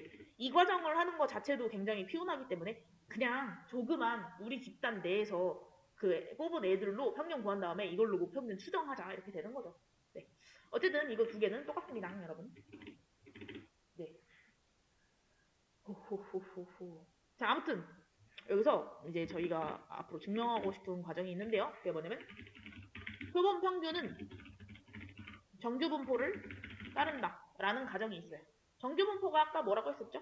이 예쁜 종 모양. 분포를 나타내면은 이 예쁜 종 모양을 그릴 것이다. 그 분포 그래프가. 이게 가정이거든요. 근데 뭐가? 표본 평균이. 즉, 이 X바로 이 분포를 그린 거예요. 그래서 여기 메가스터디는 70점이고, 대성하고는 65점이고, 이런 식으로. 이렇게 하면은 이제 그 표본 평균의 평균이 나오겠죠? 그게 뭐다? 모집단의 목평균과 똑같다고 했었죠. 여기에 이렇게 몰려있는 이런 정규분포 그래프가 나올 것이다 라는 거를 저희가 고등학생 때 배웠을 때는 그냥 이제 받아들여라 이렇게 배웠는데 이제 R 배우고 났으니까 진짜로 그래프 한번 그려보고 진짜 저런 모양 나오네 이렇게 증명해내는 거 그게 오늘 할 일입니다. 네, 아시겠죠? 그래서 너무 어렵게 생각하지 마세요. 대충 들으시면 돼요. 만약에 이해가 안 간다면 그냥 받아들이시면 됩니다. 네. 자, 아무튼 근데 중요한 게 있어요, 여러분. 모집단이 정규분포를 따를 수도 있고 안 따를 수도 있잖아요. 생각보다 이번에 수능 본 애들이 다 좀 천재들이었어요. 그리고 생각보다 조금 오른쪽으로 치우쳐져 있을 수도 있겠죠. 모집단 자체가. 그러면 모집단 자체가 애들이 너무 공부 잘해. 이번에 그 고3들 다 머리 좋은 애들이야, 이상하게. 그래가지고 되게 좀 오른쪽으로 치우쳐져 있어요. 그럼 거기에서 표본 평균을 뽑은 거랑 그 다음에 그냥 비슷비슷해요. 그냥 평균에 몰려있는 그런 그냥 정규 분포를 따라요. 여기에서 표본을 뽑은 거랑 그럼 모집단이 정규 분포를 따를 수도 있고 안 따를 수도 있는 건데 거기서 내가 이렇게 조그맣게 뽑은 그 표본 평균 그때도 두 경우 모두에서 표본 평균이 정규 분포를 따르는 건가? 이게 궁금할 수도 있겠죠? 두 가지 모두 따를 거예요. 그러니까 모집단이 정규 분포를 따르든 안 따르든 내가 뽑은 그 표본 평균은 정규 분포를 따를까? 이게 궁금한 거예요. 아시겠죠? 그래서 저희가 뭘 할 거냐면 실제로 모집단을 구할 수는 없잖아요. 그래서 저희가 모집단을 만들어낼 거예요. 그 모집단을 우리가 만들어낼 겁니다. 그래서 첫 번째 케이스로는 정규 분포를 따르는 모집단을 제가 만들어낼 거고요. 그 다음에 두 번째 케이스로는 정규 분포를 안 따르는 모집단을 만들어낼 거예요. 아시겠죠? 그래서 각각의 경우에서 그 모집단에서 표본 평균을 뽑았을 때 걔네들이 정규 분포를 따르는지 안 따르는지 그거를 알아보도록 하겠습니다. 아시겠죠? 네. 자, 그러려면은 저희가 모집단을 만든 다음에 거기서 표본을 뽑는 샘플링도 해야 되는데요. 그러려면 조금 깔아야 되는 패키지들이 있어서 두 개만 새로 깔도록 할게요. 그래서 뭐 깔 거냐면 저를 따라해 주십시오. 인스톨 패키지 한 다음에 타이디 모델스 타이디 모델스라는 거랑 그 다음에 인스톨 패키지스 한 다음에 타이디 벌스 이거 맞나? 스펠링? 네. 이거 두 개 패키지 한번 깔아주시겠어요? 네. 타이디 모델스랑 타이디 벌스. 특히 저 타이디 벌스 쟤는요. 아주 유명한 패키지고 저거 하나 깔면은 저 안에 아주 많은 기능들이 있어서 타이디 벌스는 아주 많이 나오는 패키지입니다. 네, 이거 두 개 실행해가지고 깔아주세요. 패키지.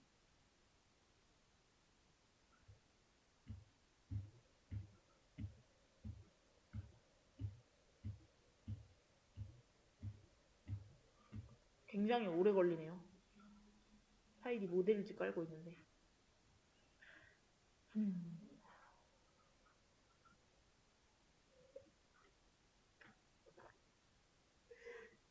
확률과 통계 단원이 여러분 이번에 뭐가 새로 바뀌었어요. 수능 보는 이번 고3부터인가? 아무튼 뭐가 바뀌어가지고 확통을 모두가 해야 된대요. 원래는 요즘에는 확통, 미적분, 기하 셋 중에 하나를 선택하는 거였거든요.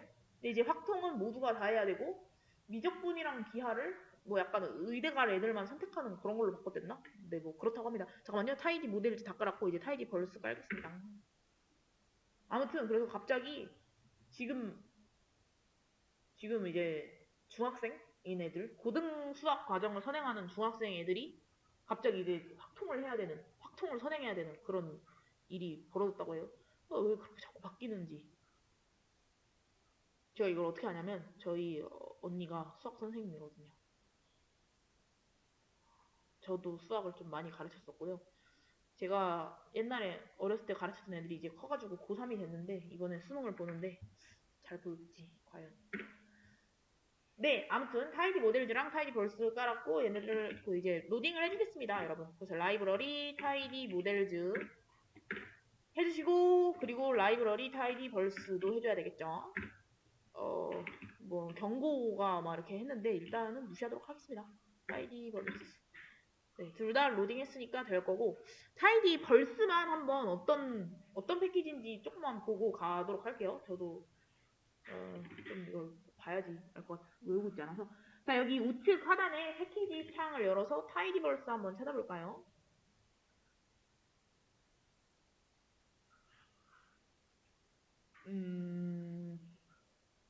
어딨어? 여기 있네요. 네, 타이디버스 나와 있고, 미리 인스톨한 로드 더 타이디버스? 뭐야, 저기 끝이야?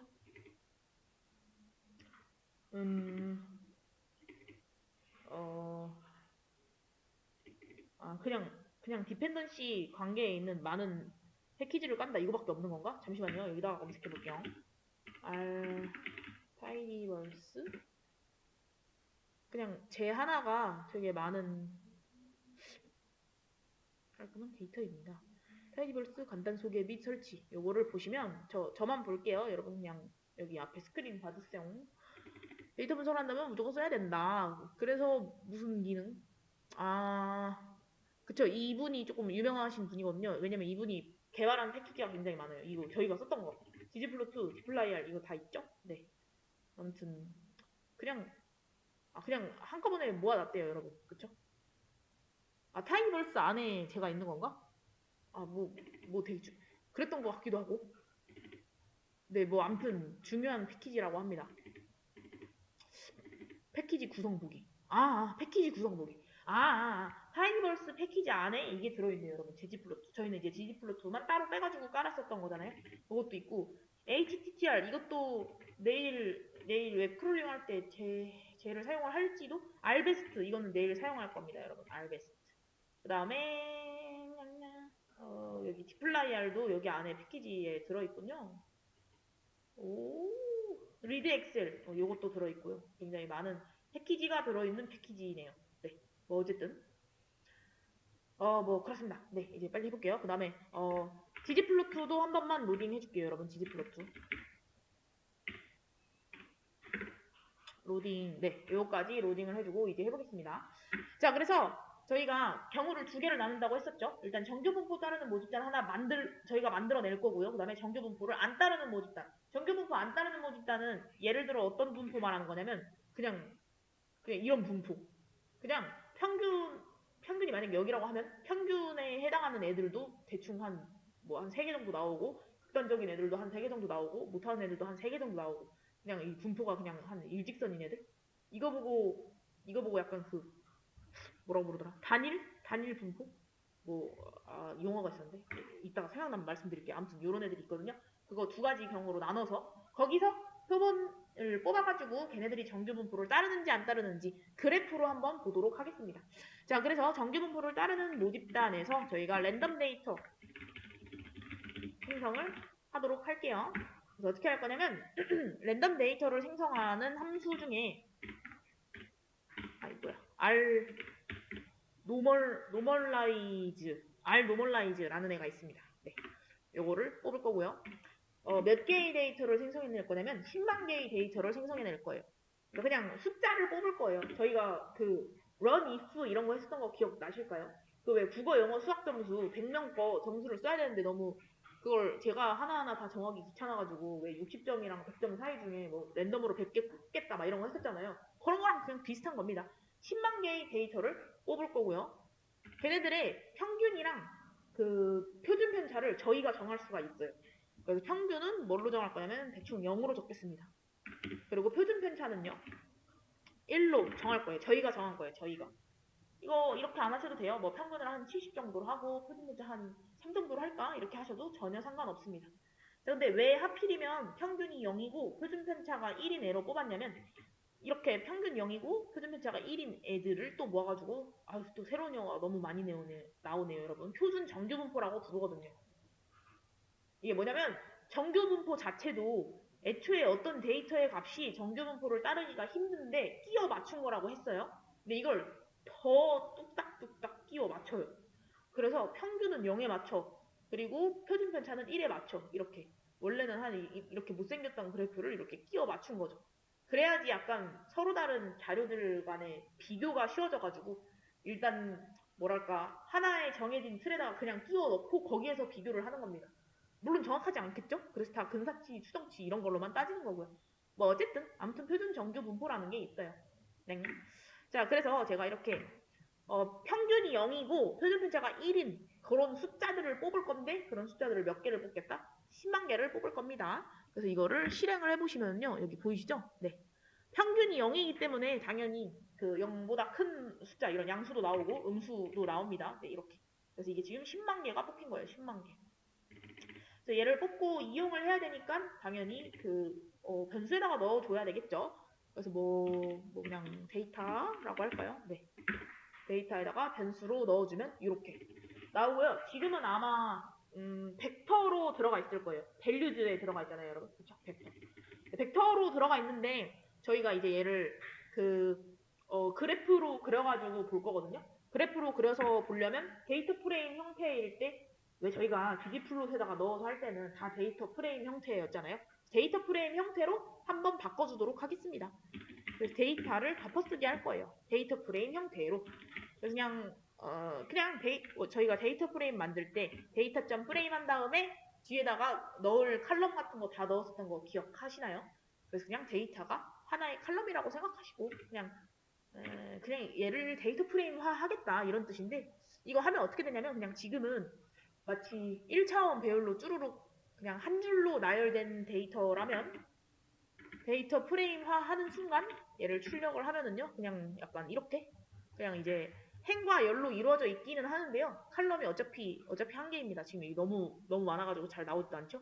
이것도 출력하는 횟수 조절하는 거 있는데 print.max 굳이 안 하도록 하겠습니다. 아무튼 한 줄로 일렬로 나열된 게 아니라 그냥 칼럼 하나짜리 그리고 행은 당연히 10만 개겠죠. 행 10만 개짜리 뭐 이렇게 나왔다고 보시면 됩니다.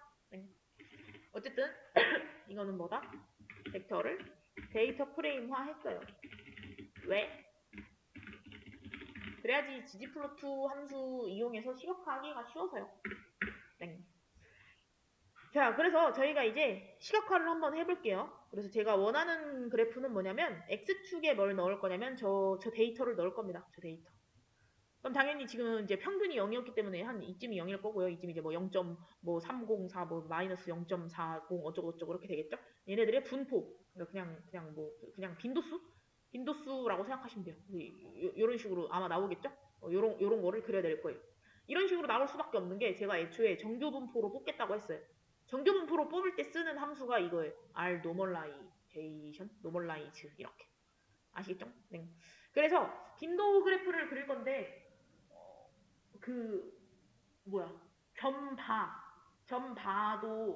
점바도 여러분 빈도 막대 그래프 그릴 수 있는 거였고 또 근데 사실 여기서는 점바 말고 저 이거로 할 거예요.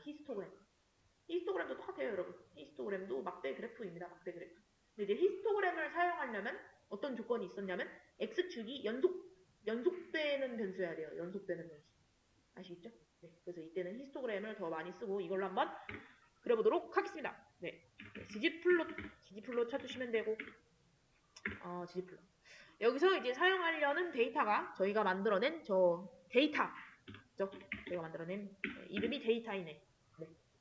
그리고 가장 먼저 했던 거 배경 그리기. 그래서 AES에서 X축을 뭘로 할 건지만 정해주시면 돼요. 왜냐면 그 빈도박대 그래프여가지고. 그래서 아마 여기까지만 하고 실행을 하시면 이렇게 배경만 나옵니다. 네. 보이시죠? 그래서 이제 여기 있는 값들이 다 0 근처에 있는 소수점 숫자들이잖아요. 그래서 이렇게 X축이 이렇게 나와 있는 걸 보실 수 있고요. 그 다음에 배경 그렸으면은 이제 그래프를 그려야 되겠죠. 그래서 플러스 한 다음에 점 히스토그램을 찾아주시면 돼요. 네, 히스토그램. 그래서 실행을 해봤더니 세상에 분포가 이렇게 나오네요. 그렇죠? 그래서 저희가 애초에 rnormalize라는 함수를 썼기 때문에 정규 분포를 따르게끔 뽑았다고 했잖아요. 그래서 이제 모집단을 저희가 만들었기 때문에 모집단으로 그래프를 그려봤는데 이렇게 예쁘게 정규 분포를 따르네요. 그렇죠? 근데 이게 지금 막대 그래프의 간격이 뭐 정확히 얼마인지는 모르겠지만 만약에 너무 넓다. 나는 간격을 조금 더 촘촘하게 바꾸고 싶다. 그러면 어떻게 하면 되냐면 점 히스토그램 안에서 옵션을 조금 바꿔주시면 돼요. 옵션 이름은 빈즈라는 애고요. 빈즈가 뭐의 그거일까? 바인드 위드라는 뜻이래요. 그쵸? 여기 나와 있죠, 여러분 화면에. 바인드 아니지. 빈 위드잖아. 빈 위드래요. 위드. 그냥 그 막대의 넓이 뭐 이렇게 보시면 될 것 같고요. 막대의 넓이를 한 100으로 하면은 어떻게 나오려나? 네, 100으로 한번 해보고 실행해 볼게요. 100으로 하니까 되게 촘촘하게 나오네요. 그쵸? 그럼 10으로 하면은 이게 숫자가 클수록 더 촘촘해지나 봐요, 여러분. 그죠? 숫자가 클수록 촘촘해집니다. 그쵸? 100으로 했을 때 더 촘촘하잖아요? 그래서 더 촘촘하게 할수록 조금 더 약간 이제 너무 좀 이렇게 가시 같은 이런 그래프가 나오네요. 뭐 아무튼 10, 100, 1000 해보시면 숫자가 클수록 더 촘촘하고 뭐랄까 막대가 더 많아진다. 더 세세하게 나온다. 뭐 이렇게 보시면 될 것 같고요. 아무튼 이렇게. 그래서 저희가 지금 만든 이 그래프는 뭐다? 모집단이에요. 모집단 여러분. 아직 표본을 뽑지 않았습니다. 모집단 히스토그램 뭐 이렇게 해볼까요? 네. 지금 얘는요 일부러 정규 분포를 따르게끔 뽑은 거예요. R 노멀라이제이션으로 뽑았으니까요. 네. 자, 그래서 정규 분포를 따르는 거라서 예쁜 종 모양이 나왔고요. 자, 이제 저희가 해야 될 거. 이제 이 모집단에서 표본 집단을 뽑아보겠습니다. 아시겠죠? 네. 그래서 이 모집단에서 표본 집단을 뽑을 때 여러분 이렇게 뿅 하고 이렇게 뽑을 때 그러니까 내가 뽑은 이 표본 집단 안에 뭐 몇 명 들어가게 뽑을 건지 그거를 뭐라고 부르냐면 표본의 크기라고 불러요. 표본의 크기, 사이즈 영어로는. 그래서 만약에 내가 한 50명 뽑아야지 50명 뽑아서 한 표본 이렇게. 근데 표본을 한 개만 뽑아서 하기 뭐하니까 표본을 여러 개 뽑아야 된다고 했었죠? 그렇죠? 그래서 하나 더 뽑아요, 표본을. 그리고 이제 이거는 항상 일치시켜야 돼요, 여러분. 여기서도 50명을 뽑아야 됩니다. 그리고 여기서도 50명 뽑아. 여기서도 50명 뽑아. 그래서 이 뽑는 거를 몇 번 할 거냐면은요. 몇 번 할 거야? 1000번 한번 해볼게요. 1000번. 그러니까 1000개의 표본을 뽑는 거죠. 1000개의 집단을 뽑는 거예요. 1000개의 집단. 그러니까 뭐 예를 들어 한국의 고등학교가 뭐 한 1000개 정도 되지 않을까요? 뭐 수능을 보고 난 다음에 각각의 고등학교에서 1000개의 고등학교에서 지네 학생들의 뭐 평균을 한번 구해보는 거죠. 뭐 이런 상황이라고 가정해 보시면 될 거예요. 그래서 이거는 뭐라고 부르냐면 표본의 영어로 알려드릴게요. replicate라고 불러요. replicate라고 불러요. 표본이 몇 개인지. 네, 암튼 제가 말한 대로 한번 뽑아 볼게요. 이거는 이제 또 새롭게 나오는 함수가 있어서 잘 봐주시면 되고요. 아무튼 제가 뽑을 모집단은 데이터입니다. 여기서 이제 파이프라인 써볼게요. 파이프라인 컨트롤 시프트 M. 만약에 여러분 컨트롤 시프트 M 안 먹히시면 디플라이알이 로딩이 안 된 거라도 이거 로딩 해주시면 돼요. 디플라이알 만약에 안 돼 있으면 뭐였지? 이건가? 네. 어쨌든 자, 데이터에서 어떻게 뽑겠다? 이거는 이제 새로 나오는 거죠. 그래서 replicate sample 표본을 뽑는 거니까 샘플이라고 부르는 거예요. 샘플 N 이렇게 뽑을 거고요. 제가 아까 전에 표본을 총 1000개, 1000개의 고등학교를 뽑겠다고 했잖아요. 그래서 replicate는 참고 이렇게 써주시면 되고, 그 다음에 그래서 그 각각의 표본에 사람이 몇 명 있는데 각각의 이제 고등학교에 거기 학생들을 몇 명 뽑을 건데 이거는 사이즈라고 본다고 했었죠. 표본의 크기 얘는 50, 한 학교당 50명씩 1000개의 학교를 뽑겠다 이렇게 보시면 돼요. 아시겠죠? 그 다음에 이 replace true라는 조건을 넣어줄 건데요. 이건 여러분 처음 보는 게 아니에요. 이것도 저번에 그 랜덤으로 국어, 영어, 수학 점수 뽑을 때 했었던 건데, 이건 뭐냐면 이제 중복을 허용할 거냐 안 할 거냐, 똑같은 애가 2번 뽑힐 수 있냐 없냐 이런 거입니다. 이게 또 이제 어려운 말로 하면은 복원 추출이라고 해요. 복원 추출. 그러니까 이제 여기 상자 속에 공이 있었는데 공을 한번 뽑아서 노란색이네 한 다음에 다시 이제 되돌려 놓는 거죠. 그럼 다시 되돌렸으니까 얘가 또 뽑힐 수도 있겠죠? 뭐 이런 상황이라고 생각하시면 돼요. 그러니까 중복 가능이에요. 중복 가능. 네. 뽑혔던 애가 여러 번 뽑힐 수도 있다. 네. 그래서 어쨌든 여기까지만 쓰고 이거 한번 실행해 볼까요? 네, 실행해봤더니 이게 지금 어떻게 나온 거냐면 여러분 보세요. 한 학교에 50명씩 1000개의 학교를 뽑았으니까 총 데이터의 양은 5만 명의 학생이 뽑힌 거겠죠? 5만 명의 고등학생. 근데 지금 이게 티블이라 가지고 10개만 나오는 거라 가지고 이렇게 나오는데요. 여기 나와 있는 이 레플리케이트는 표본, 1번 표본, 2번 표본 이런 걸 말합니다. 그러니까 1번 학교, 모집단에서 뽑은 1번 학교에서는 어떤 애는 이거고, 그러니까 이걸 뭐 점수라고 따지긴 뭐하고요. 제가 아까 전에 이제 평균이 0인 숫자들을 뽑았기 때문에 이런 음수도 나오고 양수도 나오는 건데 뭐 대충 이게 점수라고 해볼게요. 아무튼 점수가 이런 애들이 있습니다. 그리고 지금은 이제 10개만 나와서 레플리케이트가 1인 애들만 있겠지만 이제 2인 애들도 있겠죠? 밑에 2인 애들은 뭐 또 뭐 0.4, 뭐 집단이 2인 애들의 뭐 어떤 애 점수는 마이너스 0.5 마이너스 이고 쭈루룩 나올 거예요. 집단이 3인 애들, 집단이 4인 애들, 쭈루룩 집단 몇인 애들까지 1000인 애들까지 집단 저희 1000개 뽑았잖아요. 그렇죠? 네, 그래서 이렇게 몇 개의 데이터? 5만 개의 데이터가 나와 있는 거예요. 그래서 지금 여기 10개밖에 안 나와서 49,990개가 더 있습니다. 이렇게 나오잖아요. 그렇죠? 네. 그럼 이제 이 데이터를 이용해야 돼가지고 저거를 출력하고 끝이 아니라 쟤한테 이름을 붙여볼게요. 지금 제가 표본 집단을 뽑은 거잖아요. 여러분 표본 집단 1000개를 뽑은 거잖아요. 그래서 샘플이라고 할까요? 샘플 이렇게 샘플에다가 담아놓겠습니다. 그럼 여러분 샘플에다가 담아놓는 순간 저 샘플의 그 행은 몇 개가 된다? 5만 개가 된다. 그쵸? 왜냐면 1000개씩, 50개씩 1000번 뽑았으니까요. 그쵸? 그리고 컬럼은 왜 2개다? 몇 번째 집단인지 레플리케이트 나와 있고 그래서 그 값이 뭔지 데이터가 나와 있는 거니까요. 그쵸? 네. 자, 그러면 여러분 지금 이제 저희가 궁금한 게 뭐라고 했었죠? 이 표본 집단이 정규 분포를 따르나? 이게 궁금하다고 했었죠. 그쵸? 표본 집단이 표본 집단이라고 하면 표본 평균이 정규 분포를 따를까? 이게 궁금한 거라고 했었어요. 그쵸? 그럼 이제 어떻게 해야 될까요, 여러분? 당연히 표본 평균으로 방금 이렇게 만들었던 이거는 이제 모집단 그래프였죠. 요것처럼 또 히스토그램 그래프를 그리면 됩니다. 그쵸? 네. 히스토그램 그래프를 그리면 되는데 이거를 여러분 잘 생각해 보세요. 지금 저희가 표본 평균 구했나요? 표본 평균. 그래서 다시 여기 모집단이 있으면 1번 집단에서 50명 뽑았죠. 50명. 그 50명 각각의 개별적인 데이터가 이렇게 있어요. 그쵸? 그 다음에 여기 2번 집단에서도 50명 뽑았어요.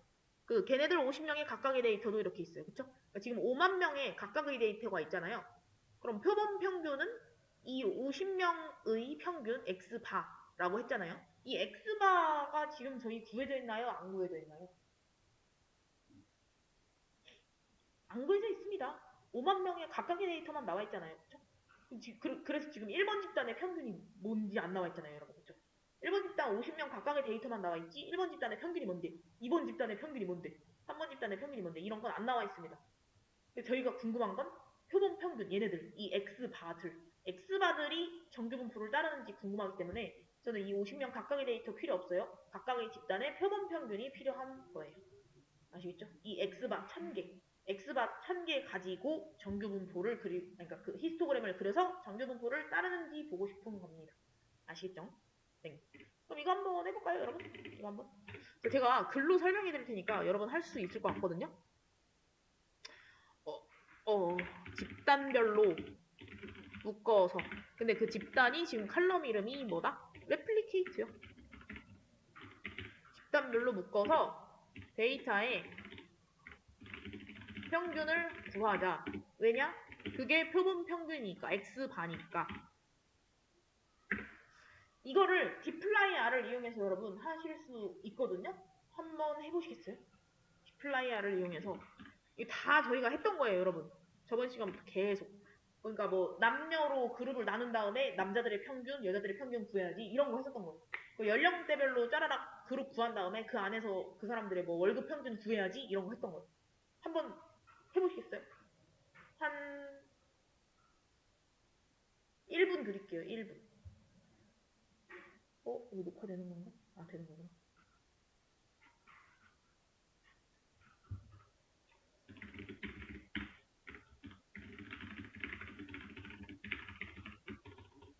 이거 한번 해보세요, 여러분. 충분히 할 수 있습니다.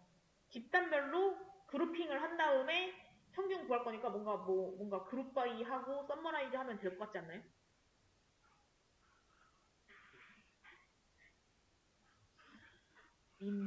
그러면은 칼럼 이름을 뭘로 하지?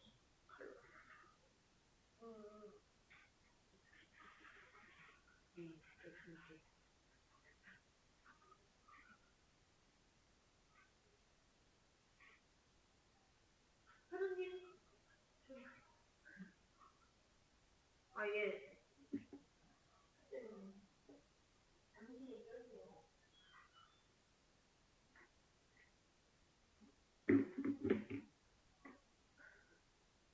1분이 지났군요, 여러분. 1분이 지났으니까 같이 해볼게요. 질문 주세요. 효주님 들어오셨네요. 효주님께서 하신 숙제 너무 잘해가지고 제가 보여드렸어요. 이따가 한번 영상 보세요. 하하하. 네, 자, 같이 해보겠습니다. 자, 저희가 다 했던 거라고 했었죠. 자, 그래서 지금 있는 데이터는 또 데이터 가지고 하시면 안 돼요, 여러분. 데이터가 모집단. 그리고 샘플이 지금 이게 그 표본 뽑은 거죠. 5만 개 뽑은 거. 자, 그래서 샘플에서 뭘 하겠다? 요게 샘플이잖아요, 여러분. 요게. 그럼 이제 일단 집단별로 묶을 거예요. 1번 집단 나와, 2번 집단 나와, 3번 집단 나와, 쭈루룩 어디까지? 1000번째 집단까지 다 나와. 집단별로 모여, 이렇게. 그러면 당연히 그룹 바이를 해야 되겠죠, 여러분. 지금 저희가 뭐 결축치 같은 거는 전혀 넣지 않았기 때문에 걔네는 고려하지 않아도 될 것 같고요. 뭐 별로 그룹 바이 하면 된다고요. 집단별로 집단이 레플리케이트라고 했잖아요, 칼럼이랑. 그죠?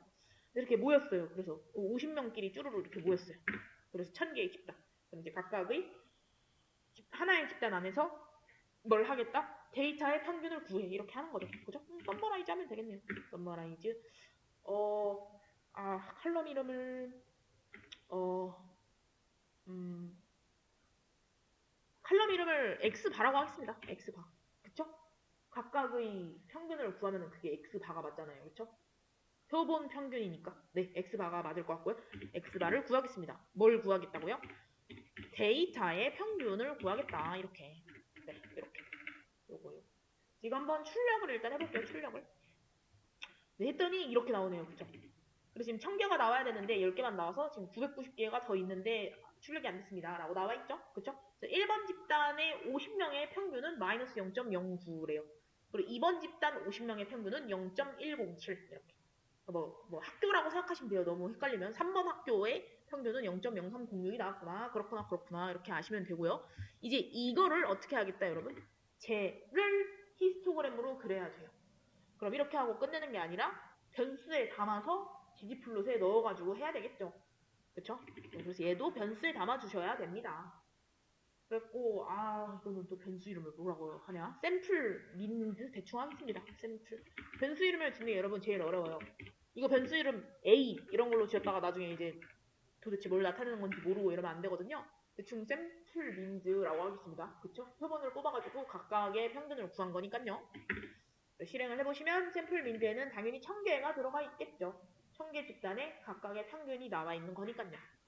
그럼 이제 저 샘플 민즈를 가지고 뭘 해보겠다? 히스토그램을 그려보겠습니다. 그래서 뭐 히스토그램 그리는 거 아까 했잖아요, 여러분. 그죠? gg플롯. 그래서 뭘 하겠다? 내가 방금 만든 저 샘플 민즈 데이터를 가지고 일단 배경을 그릴게요. AS. X좌표는 뭐다? 뭐 그쵸, 데이터 아니죠. 잠깐만, X 봐줘, X 봐. 그쵸? 저희가 방금 만든 데이터가 이거잖아요. 네. 저희가 X축에다가 주고 싶은 건 여기 X바입니다. 그러니까 1000개 집단의 각각의 표본 평균이죠. 각각의 표본 평균. 그리고 Y축은 안 만든다고 했었죠, 여러분? 왜냐면 그거니까, 그 히스토그램이니까. 여기까지만 하면 배경이 잘 나오고요. 그죠? 그래서 여기다가 그래프 추가해 주겠습니다. 점 히스토그램. 네. 그래서 나오면 세상에나 이렇게 나오네요. 그죠? 그래서 정규분포를 따른다고 볼 수 있겠죠. 그쵸? 종 모양이잖아요. 근데 이게 지금 저기 뭐야, 너무 좀 간격이 너무 넓은 것 같다? 그러면 빈즈로 조절해주면 되고요. 빈즈로 한 100 해볼까요? 100. 네. 너무 또 가시같아지면 네. 이게 여러분, 이게 정규분포를 따르는 건가 싶을 수 있겠죠. 왜냐면 지금 경계를 따라서 한번 그려보면은 약간 이렇게 된단 말이죠. 그쵸? 정규분포는 종 모양이어야 되는데. 그쵸? 그래서 이게 조금 더 완벽한 종 모양을 그리고 싶으면 뭘 늘려주면 되냐면, 저희가 지금은 집단 1000개 뽑았잖아요, 여러분. 학교 1000개 뽑았잖아요. 학교를 10,000개 뽑으면 돼요. 그럼 더 정규분포가 되거든요. 이거 한번 해볼게요. 이 모양 기억하세요, 여러분? 지금 1000개, 학교 1000개 뽑았을 때는 한 이 정도 나오는데, 이게 정규분포? 좀 애매한데? 싶죠? 이거 10,000개로 한번 바꿔볼게요. 아까 전에 샘플 뽑았을 때 1000개라고 정해줬잖아요. 이 레플리케이트를 1000개라고 하겠다. 여기서 이거 만으로 바꾸고 다시 한 번씩 다 실행하시면은 그 덮어쓰기 되겠죠? 네. 이거 한번 실행해 볼게요. 네, 그럼 보시면 한 학교에 50명씩 내가 10,000개의 학교를 뽑았기 때문에 당연히 50만 개. 50만 개가 나오겠죠? 그죠? 만 곱하기 50이 50만이잖아요. 그죠? 네, 이렇게. 그 다음에 이거 밑에 것도 다시. 그래서 각각의 학교 내에서 그 평균을 구한 다음에 그걸로 내가 히스토그램을 그리겠다. 자, 그럼 보세요, 여러분. 보이시나요? 훨씬 더 정규분포 같죠? 그렇죠?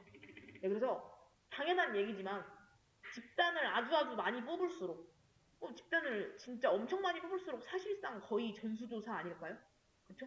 네, 그래서 집단을 많이 뽑을수록 여러 번 시행을 할수록, 그러니까 표본을 뽑아가지고 조사하고 또 표본을 뽑아가지고 조사하고 이럴수록 더욱더 약간 모집단에 가까워진다. 그래서 저희가 이제 여기서 낼 수 있는 결론은, 표본 평균이 정규분포를 따르는구나. 그리고 또 중요한 점. 지금 저희가 뭐를 늘렸죠? 표본의 개수라고 할게요. 학교를 1000개 뽑는지 10,000개 뽑는지, 표본의 개수가 많을수록 그 모양이 조금 더 종 모양이 된다. 즉, 더 정규분포 모양에 가까워진다. 그리고 표본 평균으로 구해봤더니 정규분포를 따르네. 모집단은 애초에 정규분포를 따르게 저희가 뽑은 거고요. 여기서 표본들을 뽑아가지고 해봤더니 걔도 따르네. 그러니까 이제 충분히 약간 신빙성이 있다 이거죠. 그러니까 표본 평균을 뽑아갖고 모집단을 추정을 할 수가 있겠구나. 그쵸? 자, 근데 이제 이런 의문이 나와야지 정상인 거예요. 근데 애초에 저희가 모집단을 정규분포로 따르게 했잖아요. 거기서 뽑은 표본이라서 걔가 정규분포를 따르는 거 아니야? 아니야? 이게 의문이 있을 수 있겠죠. 그러니까 애초에 모집단이 너무 예뻤어요. 너무 예쁘게 종 모양을 띠는 거예요. 거기서 표본을 여러 개 뽑아가지고 걔네들의 정규분포를 구했더니, 그러니까 정규분포 따르는 거 아니야? 애초에 집단이 너무 예뻤으니까? 그런 거 아니야? 이런 의문이 들 수 있겠죠? 그렇죠? 당연히 이런 의문이 들어야 돼요. 그래서 저희가 이제 이 두 번째 케이스도 한번 조사를 해보는 거죠. 그러면 오케이. 내가 모집단 정규분포 안 따르게 한번 뽑아볼게. 대충. 그러니까 되게 좀 이렇게 아까 전에 어떻게 뽑는 걸지 말해드렸죠. 약간 그 단일 분포 이렇게 종 모양이 아니라 이렇게 돼 있는 모집단을 뽑을 거예요. 근데 이렇게 돼 있는 모집단에서도 표본을 뽑아가지고 그 이렇게 히스토그램을 그려보면 걔도 정규 분포를 따르나가 궁금한 거예요. 아시겠죠? 왜냐면 모집단이 정규 분포를 따르니까 표본이 정규 분포를 따르는 거라면 저희가 앞으로 이제 표본 구했는데 정규 분포 따르네? 그러면은 모집단이 훨씬 예뻤나 보네. 애초에 예뻤나 보네. 이렇게 하면서 좀 의미가 없어질 수 있잖아요. 이 통계적인 이런 일들이. 그래서 요 두 번째 케이스도 꼭 봐야 됩니다. 아시겠죠? 네. 지금 또 시간이 이렇게 빨리 가지? 네, 26분이기 때문에 아예 깔끔하게 여기서 한번 끊고 가겠습니다, 여러분. 또 10분 쉬었다가 시작을 할게요. 그래서 11시 36분. 네, 시작하겠습니다. 네. 영상을 이제 끊었네. 스님, 제가